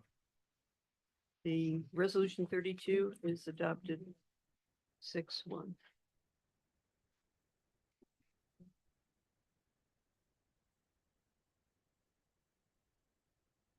Resolution 34, resolution authorizing the mayor to enter into a single source agreement with Rock Leasing LLC and Syncon Equipment, Inc. for the lease purchase of a 2024 Plusher truck. Council President Steele, Councilmember Casey, at the request of the administration. Is there a motion? Motion. Councilmember Keel. Second. Councilmember Soriento. Discussion on the resolution. Council President, Councilmember McLaren. is there somebody?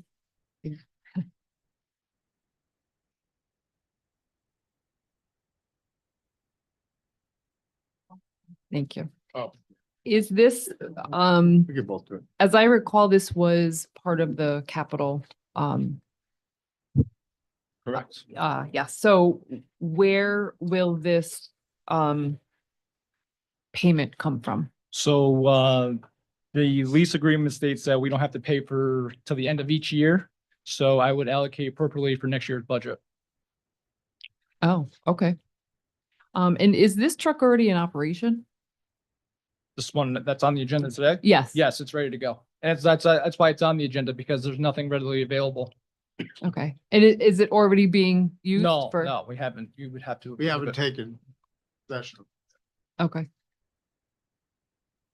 We have Similar one, but it's 20 years old. So is there another new truck that's doing street cleaning? That is a rental currently. Oh, okay. We Okay. rented that for 2 months. And is this a similar? No, this is a flusher truck that will go ahead of those brooms. Gotcha. Okay. All right. Thank you. This is street cleaning 101. I can. Okay. Very good. Thank you. Anyone else have any questions? Okay, all in favor? Aye. Opposed? Resolution 34 is adopted. Thank you very much. Unanimously. Resolution 35, resolution authorizing the mayor to enter into an employment agreement with the deputy chief of the Troy Police Department on behalf of the city. Councilmember Casey at the request of the administration. Do I have a motion? Motion. Councilmember Keel.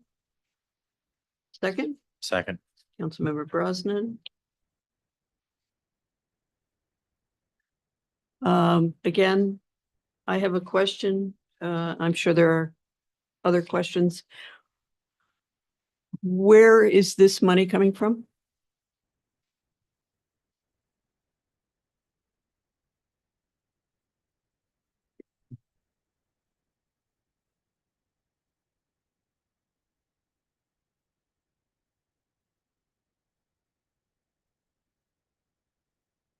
Good question.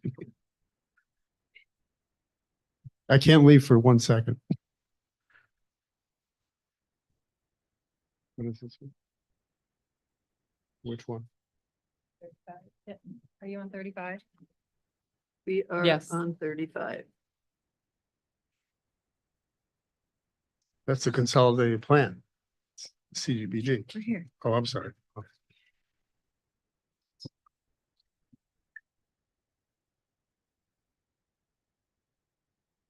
So which money are you talking about? The, In order to implement the employment agreement, is there funds, additional funds, and where are they coming from? he's budgeted for all this now.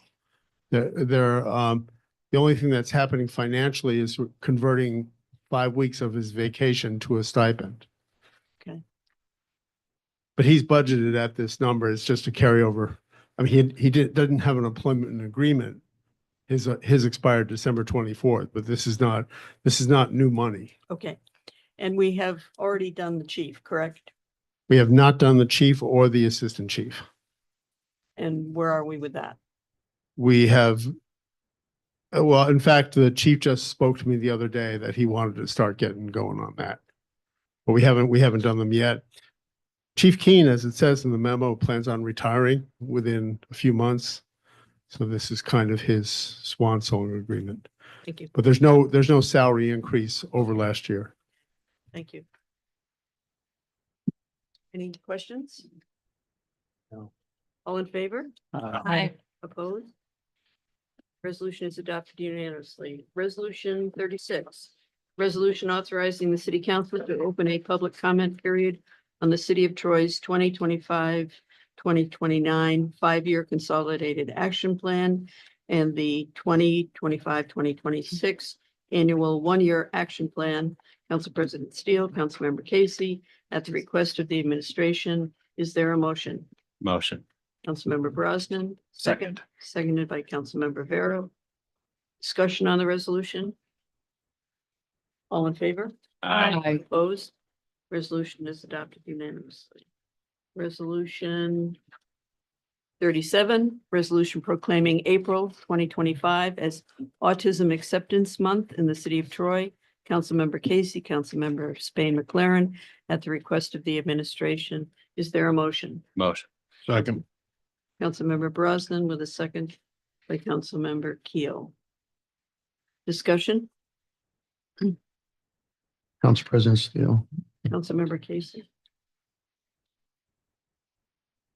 Would any of the other members of the council want to be added to this? I would. Please, thank you. Yes, please. Yeah.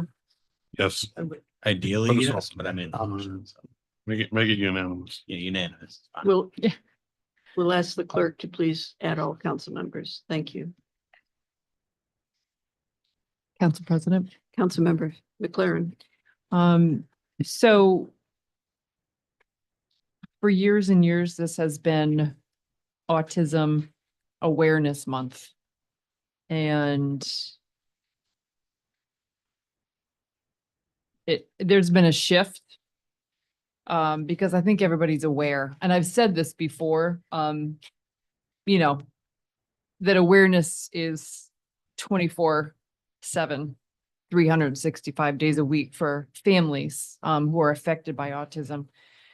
And it is, I think it's a great time for the shift to be made towards from awareness to acceptance, because that really is the goal, is for individuals with autism to be accepted, to be included, to be celebrated. And so I'm grateful to my colleagues and to the city for pushing this through and making that shift with us. And we thank you for making us aware of it so that we will be more accepting. All in favor? Aye. Opposed? Resolution is adopted unanimously. I would entertain a motion to adjourn the finance To committee. adjourn. Councilmember Brosnan. Second. Second by Councilmember McLaren. All in favor? Aye. Opposed? The finance committee is adjourned. We'll have a 5-minute break. 5-minute break.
And we're recording and all that stuff.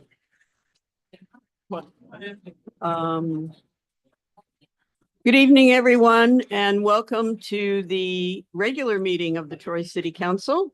Please join me in the Pledge of Allegiance. Pledge allegiance to the flag, of the United States of America, and to the republic for which it stands, one nation, under God, indivisible, with liberty and justice for all. Clerk, would you please call a roll?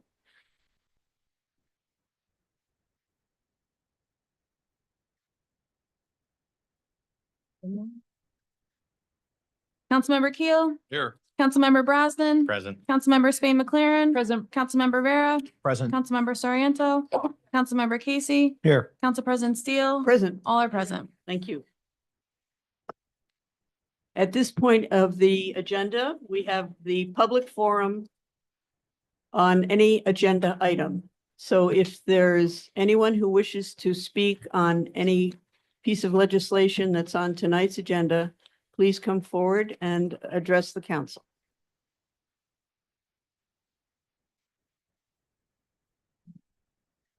For the second time, is anyone wishing to address the council on an agenda item?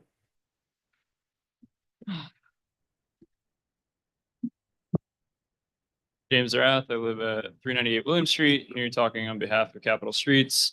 It's good to come back and have a second shot at it. There's obviously a little bit of he said, she said here. I was at both of the meetings.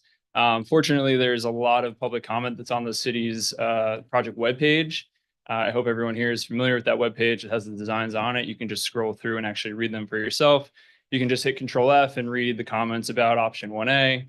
It's pretty transparent. It's pretty clear that it's not a well-liked concept. And I can tell you why. It's not rocket science, but it does get into the design details a little bit. The two main problems with it is that it really allows for double parking. And everyone here has seen Congress and Ferry. Everyone here has seen rampant double parking on Congress and Ferry. That unprotected, buffered bike lane is just going to be used for double parking. It's also going to, people are going to try to use it for biking. It's going to cause a lot of tension in the community. Also can cause safety problems. If you're using a buffered bike lane, someone's parked in it, and you have to go around them, that's going to be a major concern. You're going to have to go into faster moving traffic. It's pretty dangerous. And I just want to address too that, you know, the point of bike infrastructure on this corridor isn't necessarily to be for recreation, right? I think it was Councilmember Casey who pointed out we have some bike trails in the area. That's great. If you want to put your bike in your car, go there, ride a bike, cool. If you're trying to get to work, if you're trying to get your kid to school, you know, that's what we really need in downtown Troy. We need options for people who maybe can't afford a car. We just heard a lot about public housing and the people who need that. Same people who can't afford $10,000 a year, which is the average cost of a car for in the country. The second glaring design flaw with the cross section that's been provided, and I want to be clear that these are just cross sections. We haven't really seen more detailed, robust plans. We have these broad plan sets, and we'll get into why those are important too. We can see the parking numbers there. But the community has been very outspoken about not wanting the only bike route eastbound to be in the tunnel, in the Ferry Street tunnel. It's extremely loud. It's dark. It's you know, isolated. You can't really see what's happening down there. So again, if we're thinking about the most vulnerable people in our community who can't afford a car, or people who are trying to get their kid to school, that's not really the route that we want to send them. If it's an alternative, if there's another route that's provided, then fine, we can keep it in there. But it seems like a very expensive, elevated one-way bike lane that is potentially going to be used for the wrong reasons. So we're against that. And I say this as, you know, I think the accusation here is that we want some radical, crazy bike infrastructure, and that's certainly not the case. You know, we're looking for, and I say we because we're actually talking to community members and asking them what they want. We're looking for something that balances all the needs. We're looking for something that allows for snow removal. We're looking for something that allows for emergency vehicle access. And we've provided some concepts to the city that would do that better than what they've provided. Going into the parking really quick, because I know everybody wants to get into numbers and data. Right now, there's about 140 parking spaces on the corridor from River Street to 11th Street. Some of those parking spaces do make it harder for fire trucks to make those turns. They are not in line with the VMT law. You're not actually in New York State allowed to park within 30 feet of a traffic control. We don't enforce that law. I'm not here to argue about that point, but that's how you get that 140 number. In the city's concept in 1A, in their data, in their presentation, when they list that number, it's 56 spaces. So if they want to say, hey, we're talking about parking here, we're not, right? Like this is ridiculous. We're going from 140 to 56. I counted it up on that broader plan view. I counted 63, so there's some discrepancy there. They also provided option 1B, which was more well-liked. That option allowed for 85 parking spaces. Again, their number is a little bit lower than that in that presentation. I'm not sure why, but I counted 85. The concept that we asked them to explore, we asked them to do a parking protected bike lane, maybe skimp out on the width of that bike lane and look for a non-standard feature justification. That concept would result in 270 parking spaces on the corridor. So is it that we want more biking? Is it that they want more parking? Again, it's pretty unclear why the administration is pushing this concept down the community's throat. We've been pretty vocal. We've talked to the community, and we want something that works for everybody. Thank you. Thank you.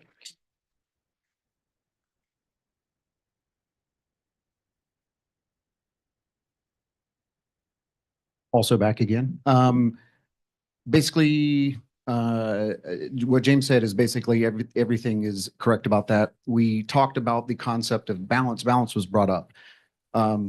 The concept of having the parking protected bike lane, that is the balance. That is the balance. Everything gets, there's a bit of balance for everything. Everyone who's interested maintains the balance. With the design as proposed, people will be parking there, forcing people on bikes to go into traffic. So you're not getting safety. You're not getting the throughput. You're not getting anything. It's a failure of a design. So if you're worried about balance, it's go back to those other options. That's what we will get. We won't get safety. We won't have balance with this design. Thank you.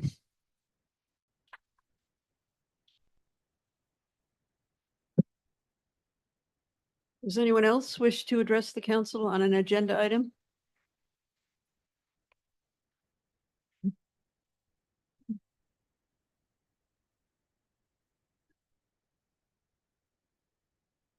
Hello, my name is Dylan Salka. I'm a civil engineer. I've reviewed the plan somewhat for the alternative on Congress Street, and I think parking protected bike lanes are basically the only feasible option. Like you've heard from the other people who've spoken today, the non-parking protected bike lane is just going to end up a parking lot. You'll get all the parking spaces you want, but you're not going to get any of the accessibility that we need for bikes in this area. Thank you. Thank you.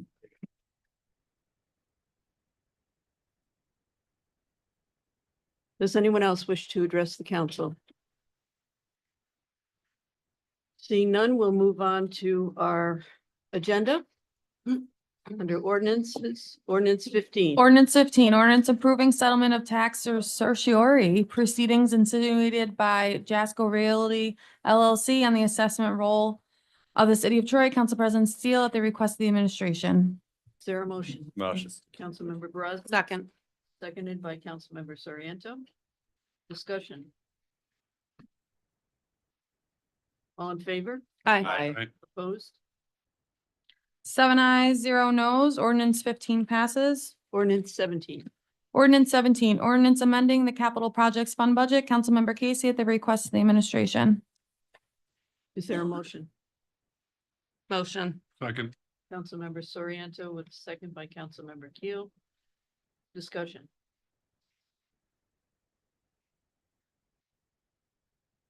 All in favor? Aye. Opposed? No.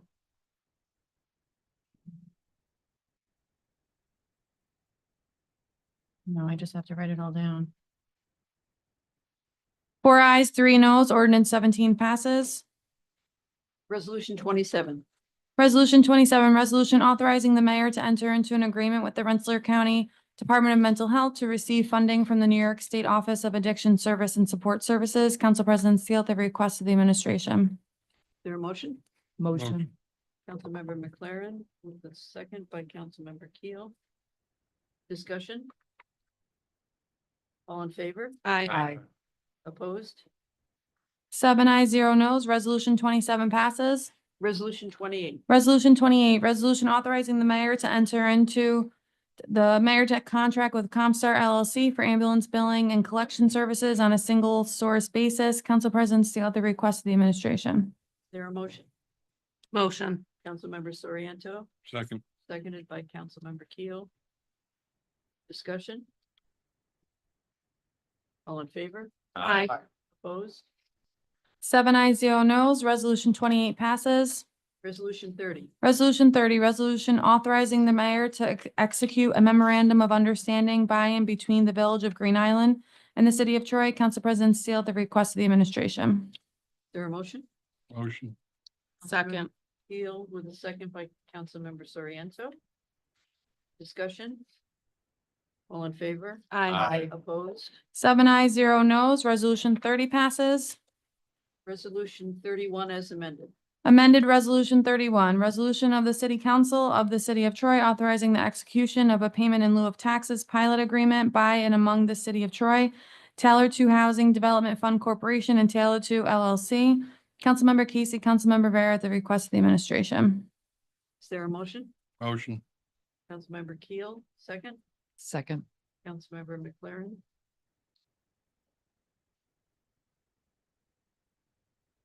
Discussion? All in favor? Aye. Opposed? Oh, okay. Seven ayes, zero noes, resolution 31 passes. Sorry. Yeah, I We have didn't- one abstention. You're right. Six ayes, Thanks, one Richard. abstention. Legal counsel, Your thank you. lawyer has Thank you, legal counsel. 6 ayes, one abstention. All right, resolution, you go ahead, I'm sorry. Resolution 32. Resolution 32, resolution ratifying the memorandum of agreement by and between the City of Troy and the Command Officers Association of Troy, United Public Service Employees Union, and authorizing the mayor to execute the agreement. Council President Steele, Councilmember Casey, at the request of the administration. Is there a motion? Motion. Councilmember Brosnan, second. Second. By Councilmember Soriento. Discussion? All in favor? Aye. Opposed? No. 6. Oops. I know, I got it. I could write it all down. 6 ayes, 1 no, resolution 32 passes. Resolution 33. Resolution 33, bond resolution of the City of Troy, New York, authorizing the issuance of $2.5 million additional serial bonds to finance the reconstruction of a swimming pool in Knickerbocker Park. Councilmember Casey, at the request of the administration. Sorry. Is there a motion? Motion.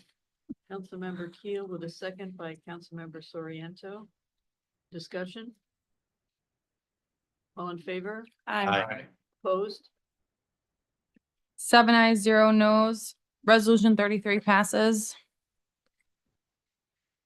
Resolution 34. Resolution 34, resolution authorizing the mayor to enter into a single source agreement with ROC Leasing LLC and Sycon Equipment Incorporated for the lease purchase of a 2024 flusher truck. Council President Steele, Councilmember Casey, at the request of the administration. Is there a motion? Motion. Councilmember McLaren with a second by Councilmember Brosnan. Discussion? All in favor? Aye. Opposed? 7 ayes, 0 noes. Resolution 34 passes. Resolution 35. Resolution 35, resolution authorizing the mayor to enter into an employment agreement with the deputy chief of the Troy Police Department on behalf of the city. Councilmember Casey, at the request of the administration. A motion? Motion. Councilmember Brosnan with a second by Councilmember McLaren. Discussion? All in favor? Aye. Opposed? 7 ayes, 0 noes. Resolution 35 passes. Resolution 36. Resolution 36, resolution authorizing the city council to open a public comment period on the City of Troy's 2025 to 2029 5-year consolidated action plan and the 2025-2026 annual 1-year action plan. Council President Steele, Councilmember Casey at the request of the administration. Is there a motion? Councilmember Vera with a second by Councilmember Keel. Discussion? All in favor? Aye. Opposed? 7 ayes, 0 nos. Resolution 36 passes. Resolution 37. Resolution 37, resolution proclaiming April 2025 as Autism Acceptance Month in the City of Troy. Councilmember Casey, Councilmember Spain McLaren, everybody on the council at the request of the administration. And everyone on the council moves it forward and seconds it. So all in favor? Aye. Opposed? 7 ayes, 0 nos. Resolution 37 passes. That brings us to the second public forum of the evening. This can be on any topic, not necessarily an agenda item. We will be asking that folks try to limit their remarks to 5 minutes, which is the rules of the council.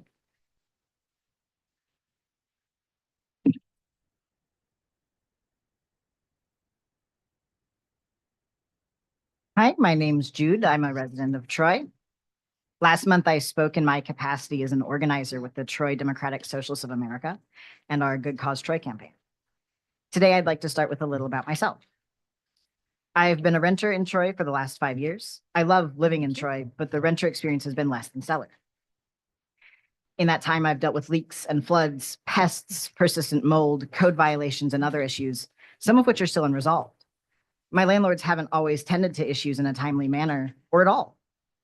I have not had a landlord in this city who's kept up with the maintenance that these old buildings need.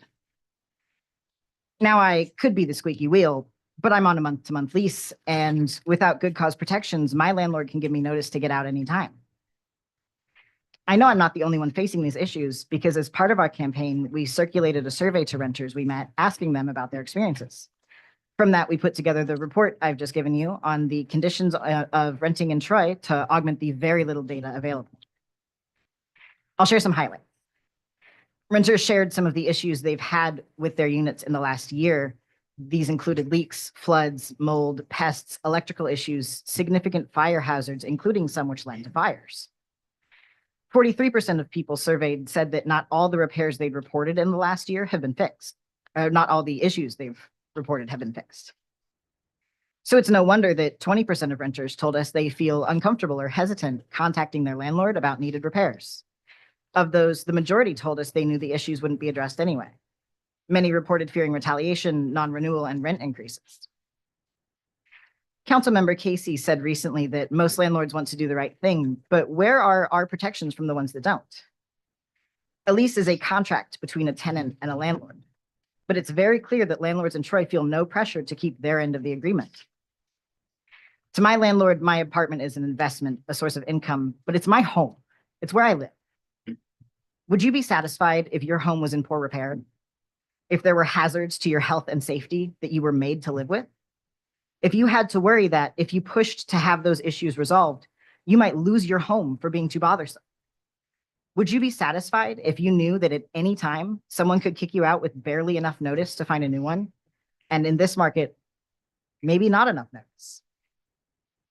Good cause protections give tenants the security to know they can hold their landlord to their end of the agreement. They're rights that 65% of households in Troy that rent need and deserve. Now, an update on some of the things we said last month. We detailed why the city was legally required to accept the 1,800 signatures of Troy voters in support of good cause protections to begin the process that would let Troy voters pass this legislation in November if the council failed to. I am disappointed to report that Corporation Council let us know that the city will not accept the petitions, despite the fact that the city is required by state law to accept them. The city is violating the rights of Troy citizens to protect the interest of a few landlords over the basic needs of the renters that make up a majority of the city's population. I sincerely hope that you all recall who your constituents are before November. Thank you. Thank you.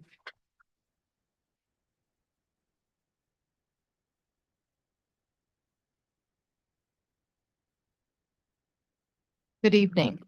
My name is Drea Layanza. I live on Fifth Avenue, just a block away from here. First of all, I want to say I'm glad that the city of Troy is doing the neighborhood cleanup this month. I was afraid that wasn't going to happen at all, but I just got an email saying that it was happening. So I'm glad that that is happening this year. I want to talk about affordable housing opportunities in Troy. For years, my neighbors and I have been concerned about the diminishing number of houses in our neighborhood. In the years since I bought my house on Fifth Avenue, 9 multifamily houses have been demolished on the couple of blocks surrounding my house, usually due to absentee landlord neglect. As you might imagine, this has greatly impacted the neighborhood. Imagine if 9 houses were demolished on your street, what kind of effect would that have on your neighborhood? For several years, a group of us have been planning a project with Habitat for Humanity, whose mission it is to provide affordable owner-occupied homes in existing neighborhoods. I'm sure you know about the great projects that Habitat has built in several neighborhoods in Troy. The proposed Habitat project site is an abandoned lot at the corner of Jacob and Fifth, just like a block from here, owned by the city.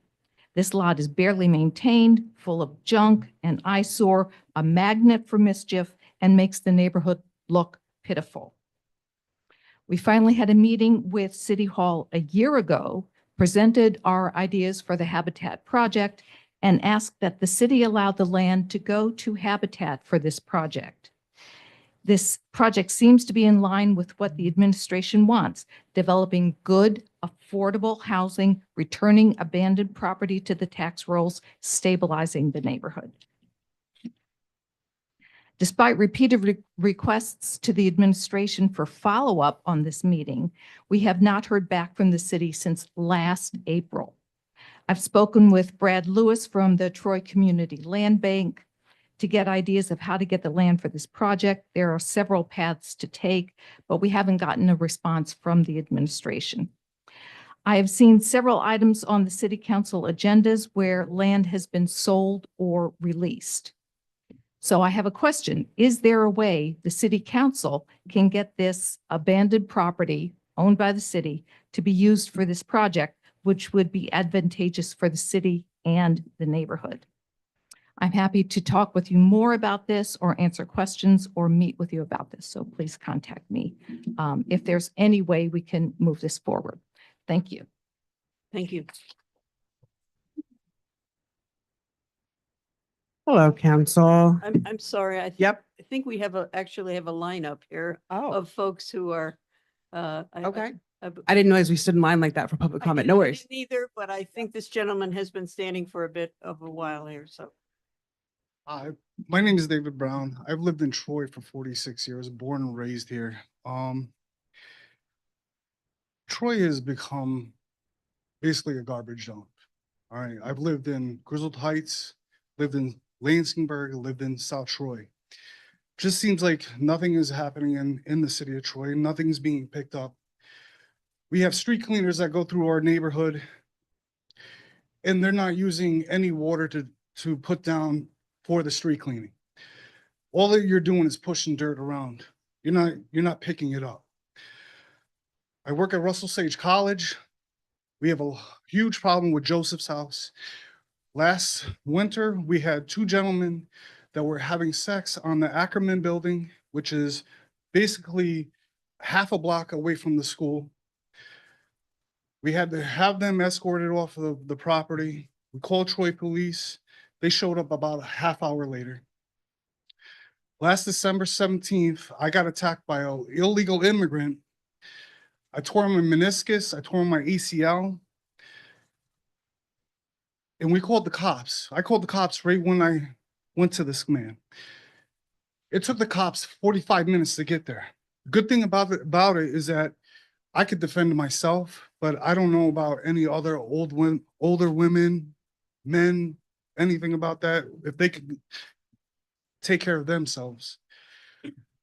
This man attacked me. He took 2 big, huge rocks, threw one at me, and then tried to charge me with the other one and punch me. It took 35 minutes for the police to get there. The summer before this, we had a man in the back of McKinstry, which is the off-ramp of the Waterville Troy Bridge. He had a needle sticking out of his mouth, which was, he's an addict. It took the Troy police to get there 45 minutes. 2 days ago, we had a student go down to Gino's to get pizza. He comes out and there's a homeless dude that told him if he didn't give him his pizza, that he was going to cut him up and stab him. What is going on? Back in the day when I was a little kid, we used to have Troy PD walking the beat around Troy. People used to feel safe. People don't feel safe anymore. The garbage isn't being picked up. I have an eyesore I live at 166 3rd Street. I have an eyesore right across the alleyway. There's nothing but hoarding. Nothing has been moved in this guy's car, in this guy's lot. There's 3 trucks that have been there for 10 years. So that means these trucks are rotting in the ground. There's oil probably seeping out of them. And code enforcement doesn't do anything. 168 3rd Street, right next door to me, code enforcement has been there 6 times within 2 years. They say that they're finding the people that own the building. The people don't live up here in Troy, New York. So nothing is happening. It's just garbage everywhere. Our town, like our city used to be so beautiful. I loved my city. In our city, it just seems like it's going downhill. Nothing is happening that is good. Something needs to happen because all I see is our city just keep on going down the hill. That's pretty much all I have to say. Thank you.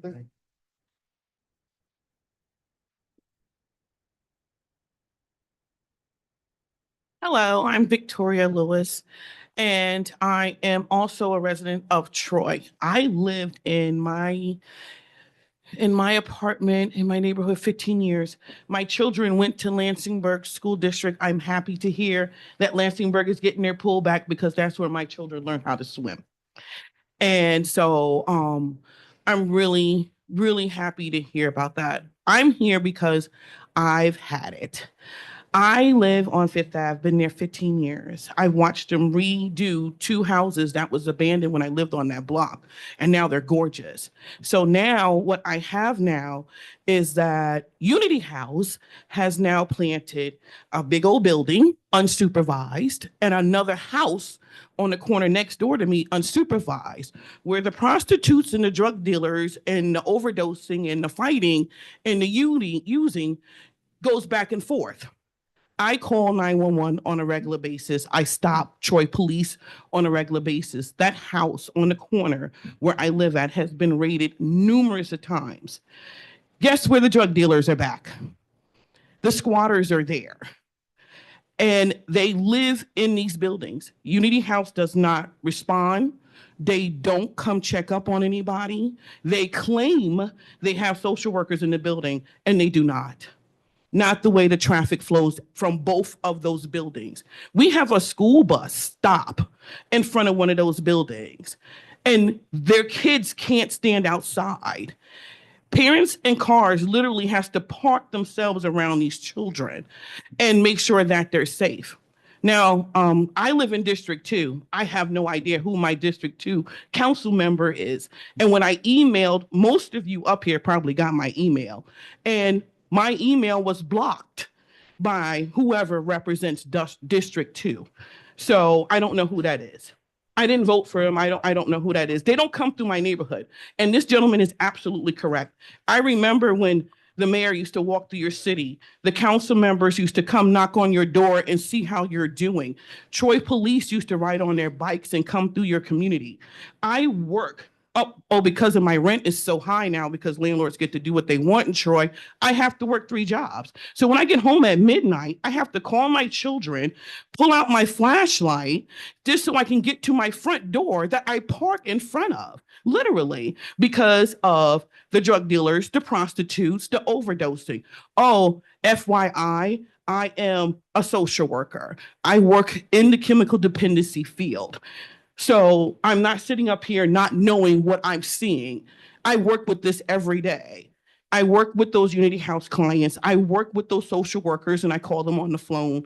I work with these people. I work with your police officers when they're looking for some place to put someone who's having a mental health breakdown. So I contribute to my community. The basketball park, I call the police when I see people in the park using and passed out in the park next door to me. I call the police and they do their job. My thing is, where's the council members who sit up here and say they represent our city and don't see what you represent? You don't see it. You don't. I live there. I see it. No one talks to us. I email people, I get emails back. I got a very nice email back from one of you council members who said they're going through the same thing in their district. It's sad at what Lansingburg is going through right now. But this gentleman is absolutely correct. This used to be a beautiful town. People have to get out from behind here and go outside and see what you're dealing with. Your landlords are not just living in another state. Some of your landlords live in Clifton Park. They live in Colony.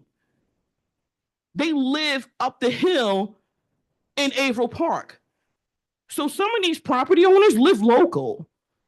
All I'm saying is places like Unity House and Joseph House, they got to be reined in. They're taking it's free reign. They're walking into communities and purchasing homes and putting people who are mentally not stable to be in a community where there's families. It's not conducive to their mental health. There's no services. There's no transportation. It's like the city of Albany most recently, and then I'll stop, where they decided Camino Nuevo is no good and it's no longer being supported by the traffic on Central Ave. So the city of Albany, what they did was they helped Camino find a better location to better service the people that there's coming to their clinic, hence cleaning up Central Ave from all that traffic.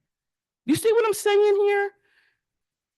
I'm a people person. I do what I do and I love what I do. I've been doing it for a long time. I graduated from Hudson Valley. I worked in this community. But I can't do this alone. And calling my family in the middle of the night and having a flashlight to get to my front door, my car, my front door. It can't happen because there's somebody in a hoodie or some woman who can't say her name or know her name, trucking it from one house to another. And people can't go downtown Troy for pizza. Troy, New York is not the mental health dumping ground. We are not. We can't afford it because our landlords charge outrageous rent. We can't afford it because you don't have enough mental health services here. Because I'm telling you right now, Unity House and Joseph House is not doing their job with case management services. They are absolutely not. I'm a case manager, so I know. So I just want to say to you, I'm going to finish this up. I'm not going to eat up everybody's time. Come from behind is enough. Come see what you're representing. Come see what you're representing and see what's happening to the community and the people in your community. Thank you. Thank you. Just so you know, I'm Ryan. I am your city council member. I didn't block your email. I don't come up with who gets blocked. Please call me, reach out to me, and I am often at the parks, just so you know. Not by my house, because I'm out there and I'm picking up needles and I'm sleeping. I do the same thing.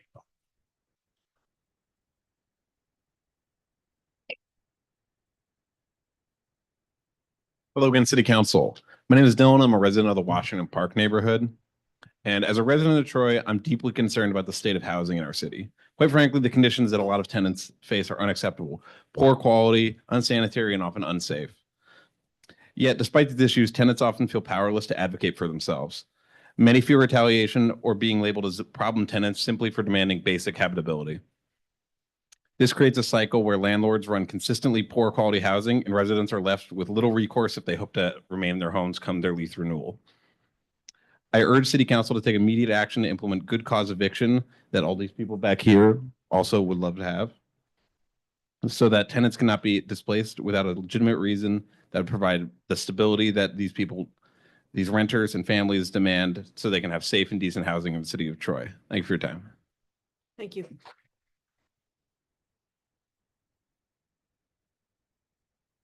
Hi, Council. My name is Gabrielle Smith Jenkins. I've lived in Troy for 5 years now. I moved here in 2020. I live in Troy with my husband and my daughter, who's now 4 years old. I was up for non-renewal at an apartment complex I lived in called Eastside Terrace. This apartment complex is owned by a company that's now changed names. I believe it goes by CRC now. I was a tenant there for just right at the year mark when I received a letter. That's after making complaints about the state of my apartment. At times I had rodents. I had a tenant below me who would blast music until 3 o'clock in the morning. I had tenants below me and next to me that would smoke cigarettes, marijuana. As you can imagine, with a small child, this was a big concern of mine. I voiced these complaints. Sometimes the person would get back to me, the company would get back to me. Sometimes they wouldn't answer my emails at all. And then 30 days before my renewal for my lease was up, I got a letter saying that we're not renewing your lease. They didn't give me any good reason. And I have to go off the fact that it was probably retaliation from me making these complaints. At the time, my daughter was 3 going on 4. We planned on enrolling her in pre-K. We liked the neighborhood where we were, and we were really hoping to stay there until we could buy a home of our own. The school in that area is one that we wanted our daughter to go to. Unfortunately, that's not an option right now. We're in a much better apartment right now. It is significantly more than what we were paying.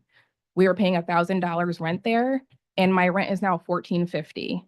That's money that I was hoping to save for a down payment for our own home, and when we can move on our own accord.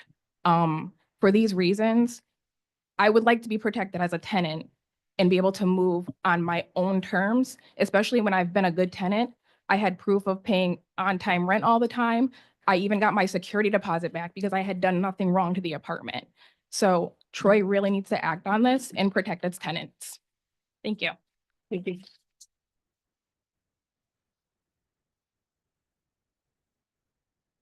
Just like to thank everybody for the change of the pilot, the amendment that Ryan made, and for Bill for seconding and explaining the problems that they're experiencing in Lansingburg with a large project like this. I'd like to thank everybody for voting for that. It's a small victory for the taxpayers. Just so you know, Tom, you got hired nine months before me. We've took 10 zeros. Right? If we took 10 ones, we'd be in the ballpark with making what other departments make. And we still work safety staffing for 50% less of overtime today. For 26 years, we've done that. The UFA keeps giving back. I hope we're here in the next couple of months voting on a UFA and a CSCA contract. Thank you.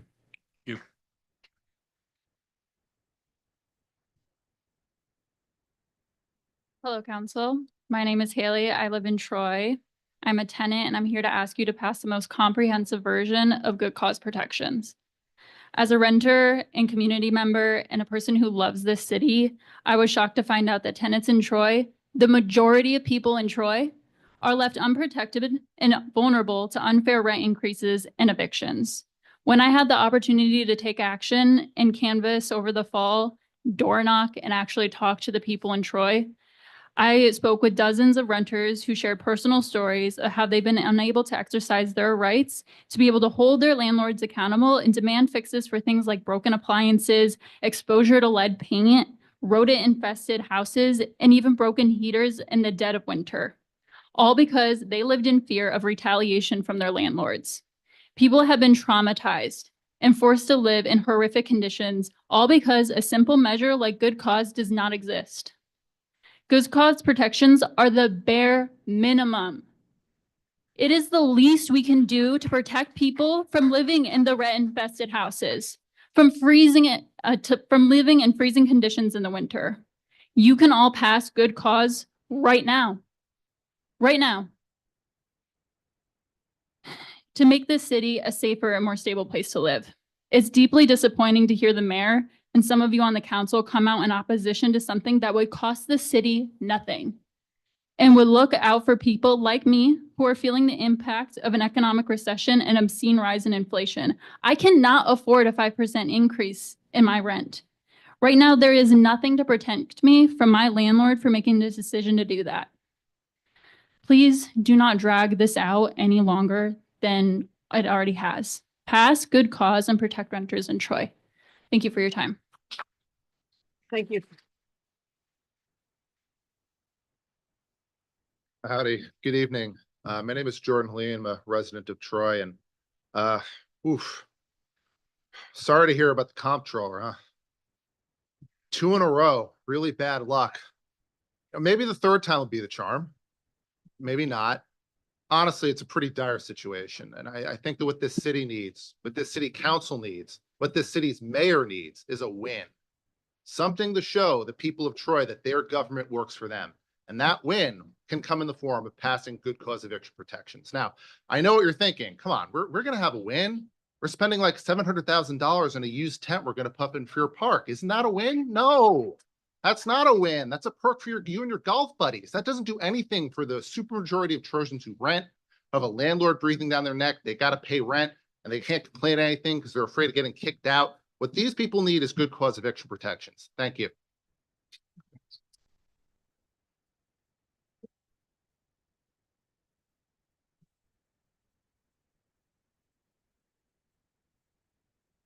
Hello, City Council.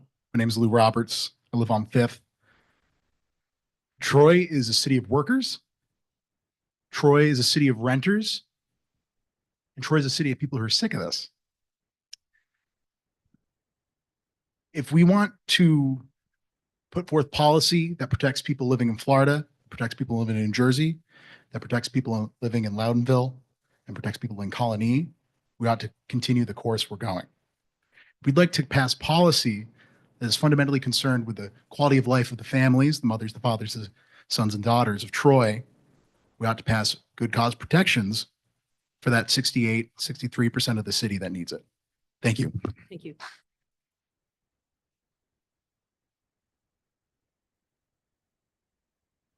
Hi, my name is James Krugler.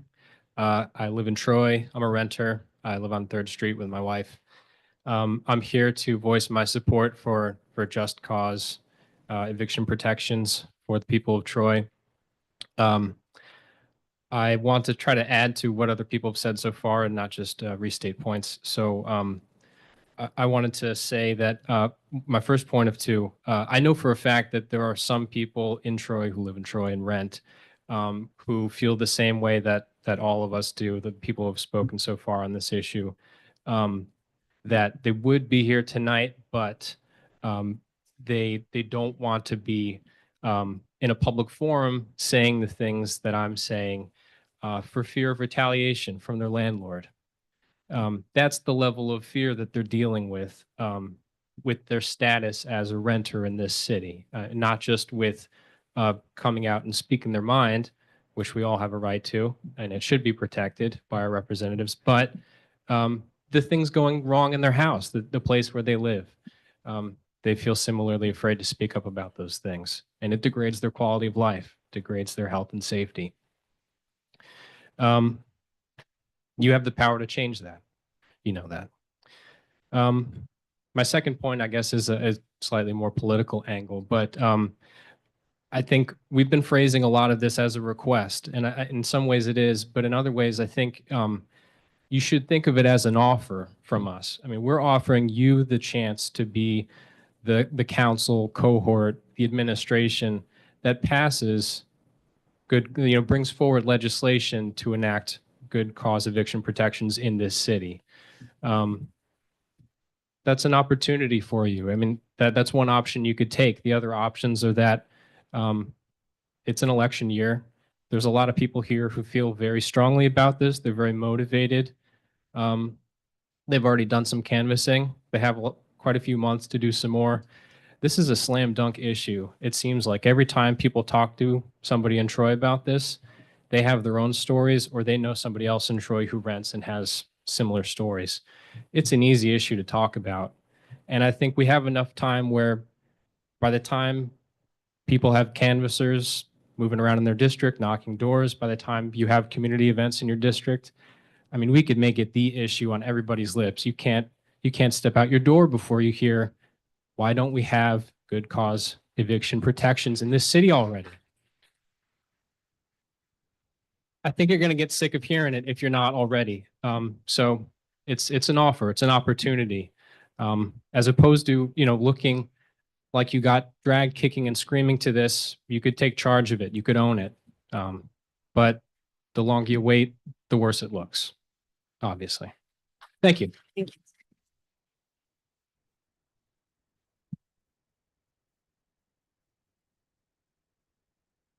Hi, my name is Dawn. I live in District 6. I'd just like to speak briefly about my support for Good Cause Troy. In light of the very likely incoming economic recession, people of Troy are already, they're budgeted pretty thin. I think passing Good Cause eviction protections would be necessary, given we're about to enter an economic downturn. I think we all deserve a break. That's all I got to say. Pass Good Cause.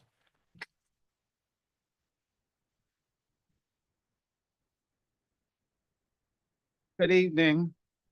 My name is Lunita, and I've been a resident in my apartment for the last eight years. I'm retired now, but I've always paid my rent on time, and I take pride in where I live. When I first moved in, the community was well managed. Cable was included. The hallways was painted regularly, and maintenance staff lived on site. So repairs was quick. The environment felt safe and welcoming. But everything changed after management took over during COVID. Suddenly, rent jumped $100 and additional $80 was added for cable with no option for a provider.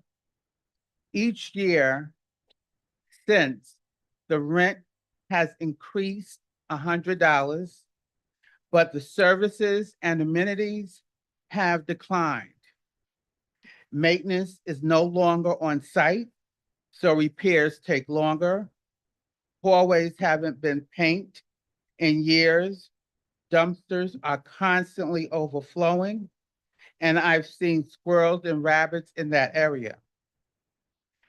There's a revolving door of tenants now, which raises safety concerns and break the sense of community we once had.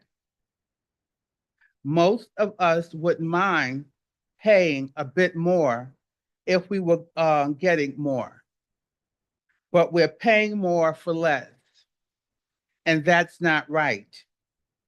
I'm asking the council to take a closer look at property management where tenants are being pushed under the gaze of market value, but with no meaningful investment in our living conditions. We want to feel safe, valued, and respected in our homes. That's not too much to ask. And I'm asking you now to represent us and provide protection for tenants. Thank you and have a good evening. Thank you.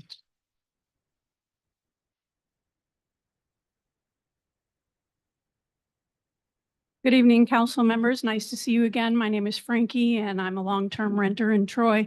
As you may recall, I spoke last month about the outrageous rent increase I experienced here in town and the need for good cause tenant protections to be adopted in Troy. I'm here again tonight because I've heard some comments from the council suggesting that those protections would be an attack on private property rights. So I just want to offer some factual information to dispel that myth. First, when a person offers their property for rent, they effectively become a business person. They're no longer just a private property owner, they're now the proprietor of a rental property business. Privately owned businesses of all types are regulated in many ways to avoid monopolies, to minimize health and safety risks to the public, and to prevent unscrupulous and exploitative business practices. And the property rental sector is no different. It requires rules and oversight to keep landlords within the bounds of fair play.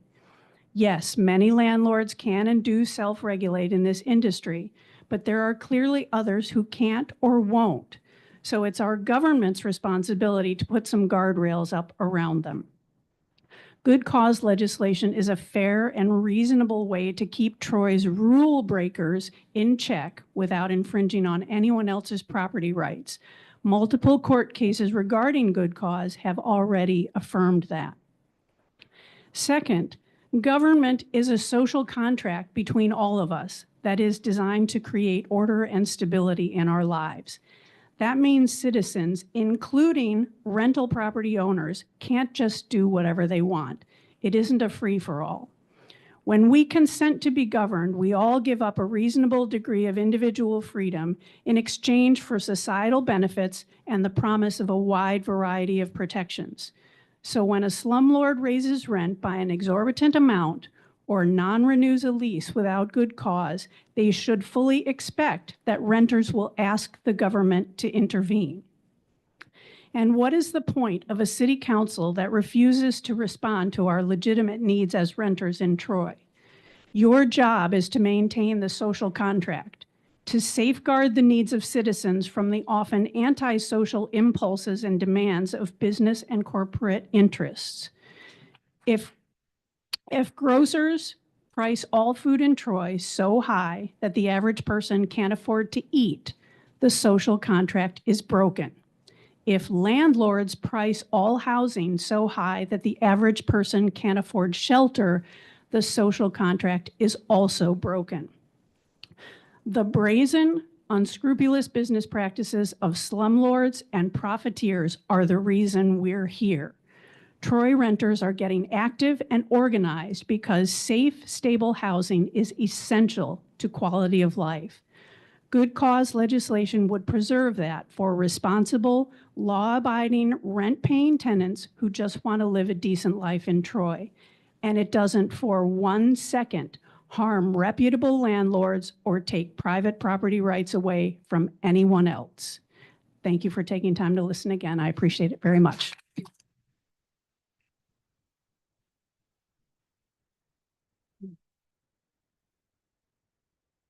Good evening, council members. My name is Rachel Rampel. I live right across the street from the Old Park Pub. I am a social worker here in Troy. I face-to-face with residents of Troy all day, every day, but I also like statistics and research on big picture problems. I'm here tonight to talk about the big picture cost of evictions, formal and informal, on human health, economic stability, and well-being. Informal evictions, just for those who don't know, are when tenants leave their rental unit rather than go to court, where they are guaranteed to get a 7-year mark against them, whether they win or lose. The US Census tells us that only 13% of involuntary housing displacement, which is like when everybody who has to leave their house not by their choice, only 13% of those are formal evictions. There have been 280 holdover evictions against rental households in Troy since good cause passed at the state level nearly a year ago. Statistically, that means that as many as 1,647 households who were paying their rent in Troy were told by their landlord, your lease is up, get the F out, or I'll take you to court. And they do 87% of the time, whether they have a new rental to go to or not. Decades of research on involuntary housing displacement is unequivocal. The more often individuals and families are subjected to it, the less income and savings they have, the more diminished their capacity for vocational and educational performance, The less they can contribute to the local economy, the more isolated they are socially and communally, and the less they are able to maintain their physical health and mental health. Very relevant to me and what I do, incidents of depression, anxiety, PTSD, and substance use are higher amongst adults who were involuntarily displaced as children. Children experiencing housing insecurity are also at as much of a high risk of these outcomes before they even reach adulthood. So there is no delayed onset for many children. These negative outcomes are not temporary blips on the screen. They cause long-term, even lifelong harm. I see it in my office. I see it at people's doors. I see it in the data. Poverty, unemployment, underemployment, physical illness, and mental illness among those with housing insecurity are a cost burden we all pay for. What doesn't cost the city or this council is passing good cause. Thank you.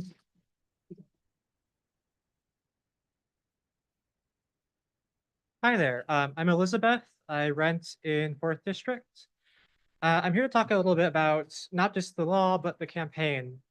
We started out with 2 or 3 people going to the farmer's market. You know, we're the socialists at the farmer's market, and we've covered, like, because of this campaign, we have a large mass of people being led by a socialist coalition that can cover a whole district. It's really wonderful. I think we have like a couple of like blocks that we haven't covered in the 2nd District, but we've been like all over the city talking with people, including talking with Republicans. I've collected a lot of signatures where I've walked up to someone who had a lot of Trump signs on their door or on their yard, who maybe was a landlord, and I managed to get their signatures. I managed to talk to them in a way that I don't think I could talk to them about any other issue, you know? Like I couldn't talk to them about social issues. I couldn't talk to them about like the police, but I can talk to them about renting because they know what renting is like. I think that you all need to pay attention to how much of a connecting issue this is and how vulnerable that makes you. I hope you have a good rest of your day. Thank you.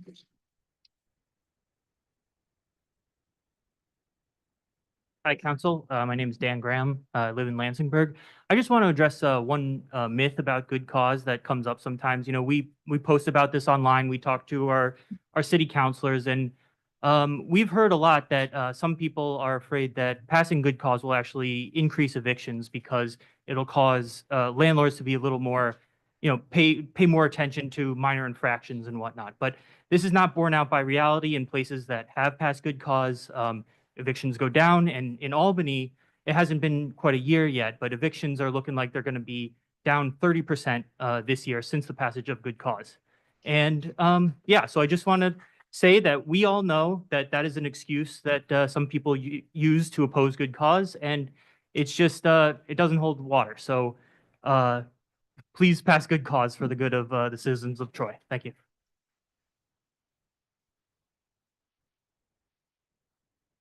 Hello, council members. I am a renter in Troy, New York. My name is Andy.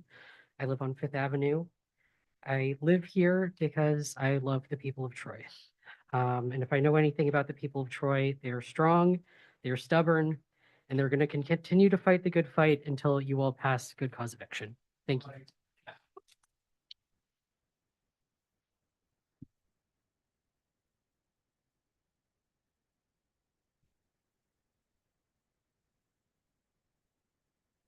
Thank you. Does anyone else wish to address the council?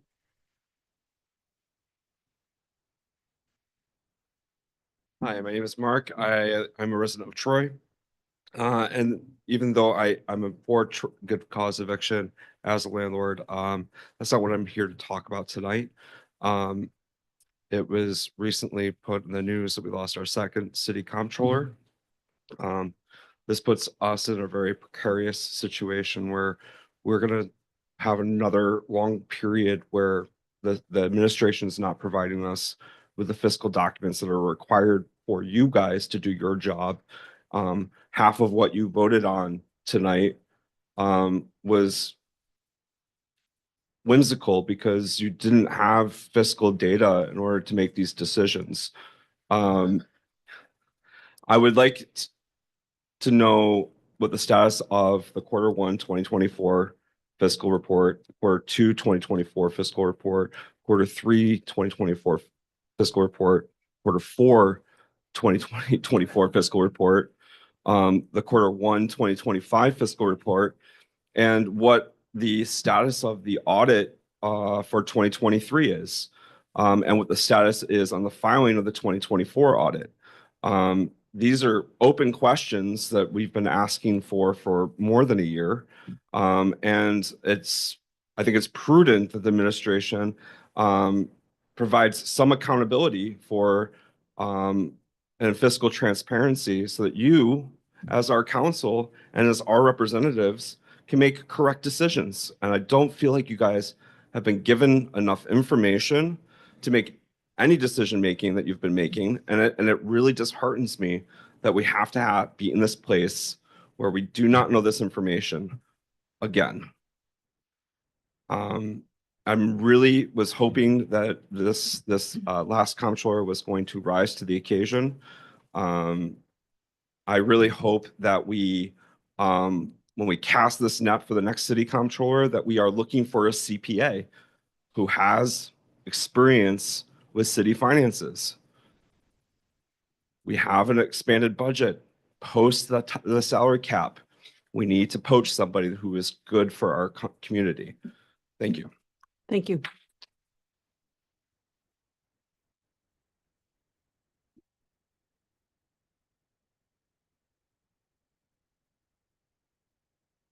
Good evening, City Council.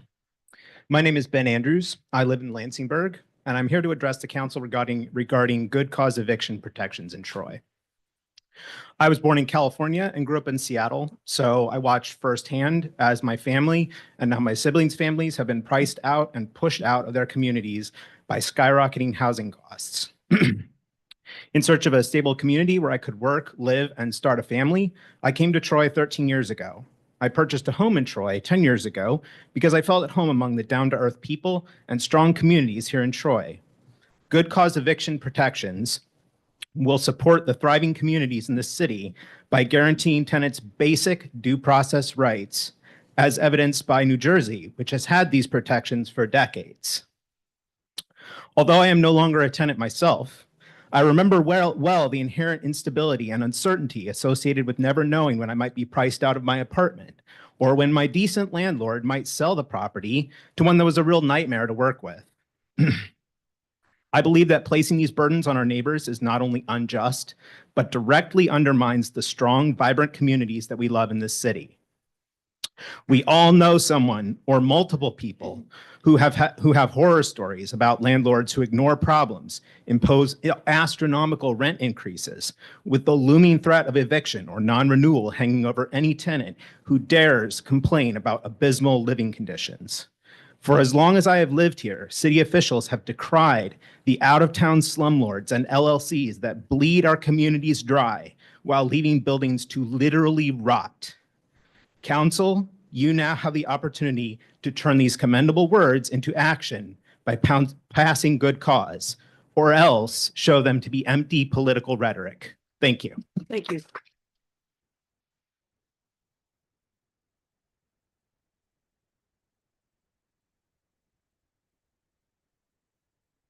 Does anyone else wish to address?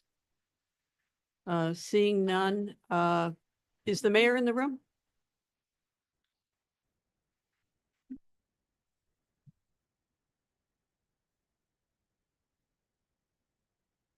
Thank you.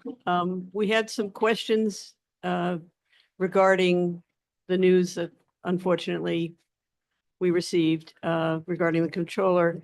Can you give us an update on where we are with the 2023 AFR? That was filed. If you recall, the 2023 AFR filed, the audit complete, which you were all briefed on. The final audit, all have been briefed on that. The AFR was filed, my gosh, maybe a good 3 months ago, Council President. You were aware of that. And if you recall, the 2023 AFR that was filed, they were simultaneously working on the 2023 audit. And, just to bring folks back, our comptroller's office did just an incredible feat by completing the 2023 audit. Recall, when we came in here, 2023 books not closed. Requisitions not closed from March of 2023. So reconciliations not closed, not completed, not entered. Enter us 2024. Little did we know that the books weren't closed and the magnitude of not closing those books with the prior comptroller. So fast forward, our comptroller's office has done phenomenal between Gabrielle, Rick Morrissey, Seamus here, all pulling together to be where we are today. And I have the floor. We have financial advisors, we have bond counsels who have been on board for close to a decade. We are in strong financial shape. You heard that through the 2023 audit. We're going to file the AFR, which is due by April 30th. I'm getting a draft early next week. We'll be ready to come to the council and file that on time, April 30th. So picture how far we've come despite two comptrollers, one who just had, terrible family issues. And, we wish Jack the best. We informed the council of that. We've been very transparent. And then the prior, unfortunately, left abruptly during a council meeting. I must tell you, we have interviewed close to 20 comptroller candidates, some who are in present comptroller positions, some retired, private sector. Do you know they watch the drama? This is not hidden. They watch the drama of the council meetings.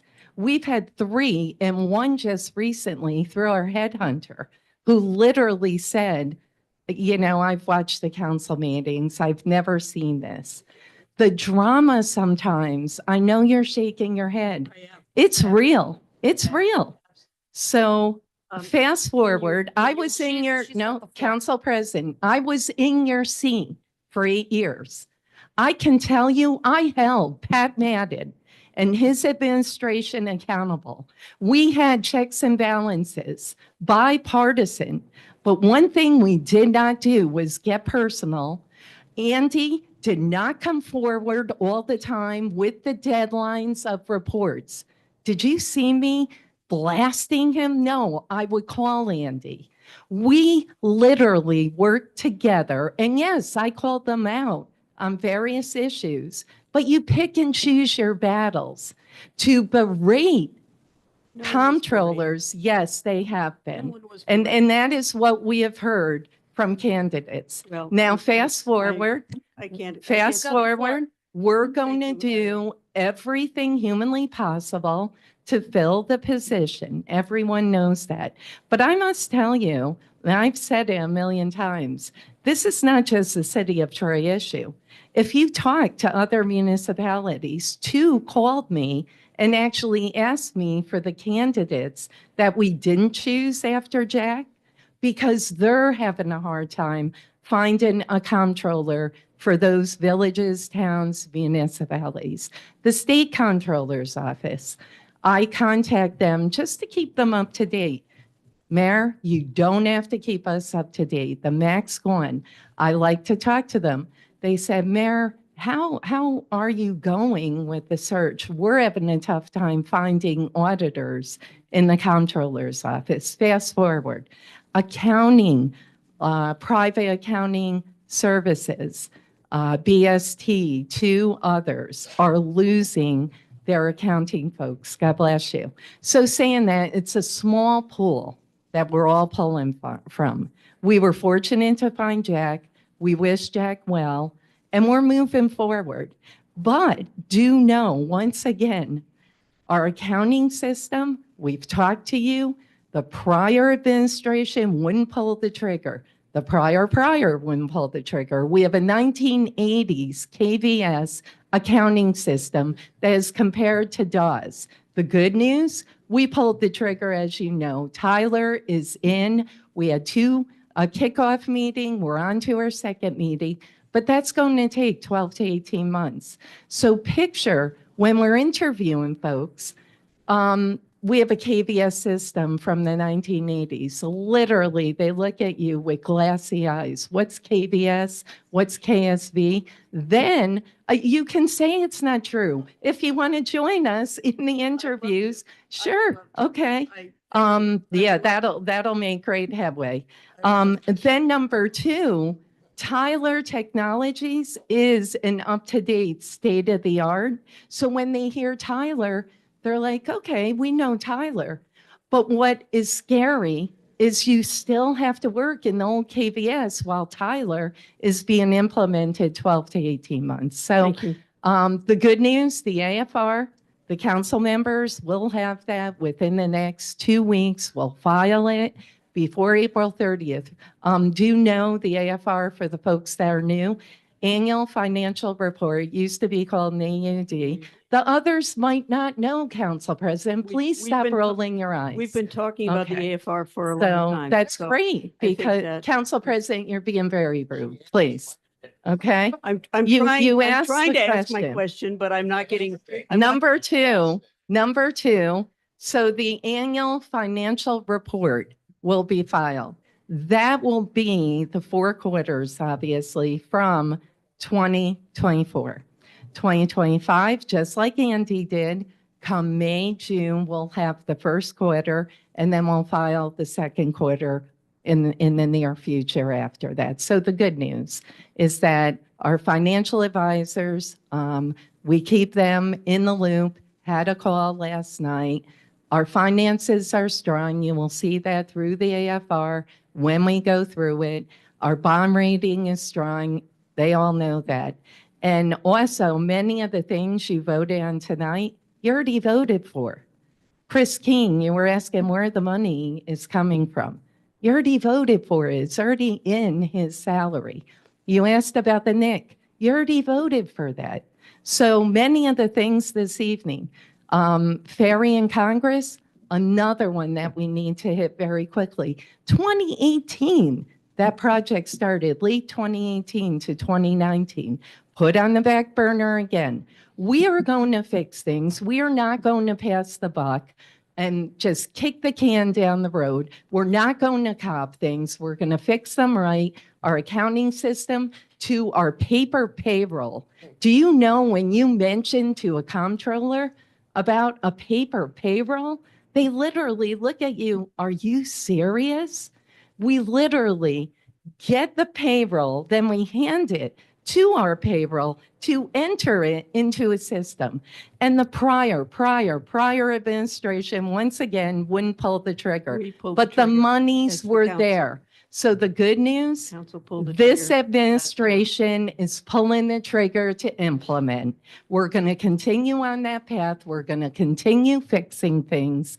And you will get an AFR, which is miraculous considering how we came in with the books not closed, requisitions not entered, reconciliations not entered, and I cannot say enough about our comptroller's office stepping up to the plate. Thank you. Moving on to my question. I mean, can they please? I'm Yeah. sorry. Can you? No, I agree with them. It's Okay. about time I can actually ask my question. When can we expect the end of year report? That's the AFR, No, which I no, said. the end of the last quarter, 2024. That's the AFR, Council President. Yes, it is. It's the AFR is Is the all annual of 2024. Right, I'm asking Correct. for the last quarter. When The last quarter will be in the AFR. The AFR contains all of I 2024. understand that. And I then the understand that. My audit, point is- the audit will begin right after, I'm trying to answer your question. The audit will begin right after the AFR is filed. Thank you. So, Now, yep. moving on to the amount of money we've spent on these consultants in the Mhm. interim. I'm understanding that BST is still on board. Thankfully, they are. I know Right. a couple council minority wanted to let them go, and we knew that that transition When was did that- very important. We Based knew on the what? transition was very important, and we specifically told the council, very transparent, we're keeping them on board. The good news, they are still on board. Until when? Until we have a new Until controller? as needed, or beyond until that? as needed, as needed. Okay, and can you inform the council on where that is coming from? The money for that? We'll give you an update on how much we've spent to date and where the money's coming from. We'll follow up. Thank you. Yep. Any other questions? I Okay. I just had a remark. I mean, the problems we're having with comptroller, I'm going to give you an example of my family. My daughter-in-law took very high-end accounting courses, and she went to work for a municipality where they were using calculators. She couldn't run fast enough. She says they're doing calculators with Yeah. tape. This is not what they've learned. These controllers are under a lot of pressure, and we saw that with Dylan. Because of the mess, it's not a normal, I'm coming to my work and the numbers are right, and we're just doing normal accounting. It was all this extra pressure. It's extra hours. It's and everything. And like you said about, you're talking to people, you're saying KVS, nobody out of school even knows what you're talking about. Nobody wants to deal with it because they'd rather deal, I'm going to go work somewhere where they're using an accounting system I know. And the other thing I was talking today, manual timesheets in triplicate. It's so archaic. I mean, if you ask somebody, I was asking somebody today if they wanted to work here. And it's archaic. And they're like, and I know we're moving there, I think, but I can understand where we are at this time. It's so many extra hours and so much more responsibility because of the mess that was left. And it was hieroglyphics, as I said many times to everybody, and the outdated systems and everything. They just have so many better choices. And I have to say, I was told today that our wages are competitive, which is good. Yes. And we are modernizing. I think we're a better spot, but I think we've made huge progress since we got here as a council. And since I've been on the council, we're closer and closer and closer to having all the numbers up to date, everything as you stated.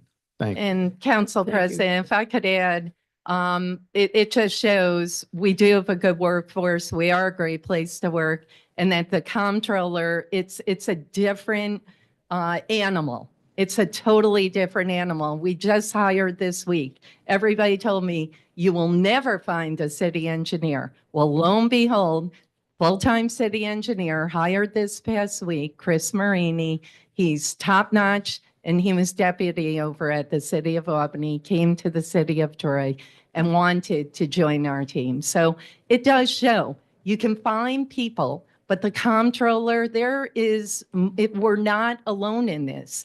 There is a crisis, not just throughout our capital region, but throughout our state. Thank you. Thank you. Thank you. Just for the record, KVS is used in neighboring municipalities. Not across- one. Yeah, Cohoes for one. Thank you. Thank you, Seamus.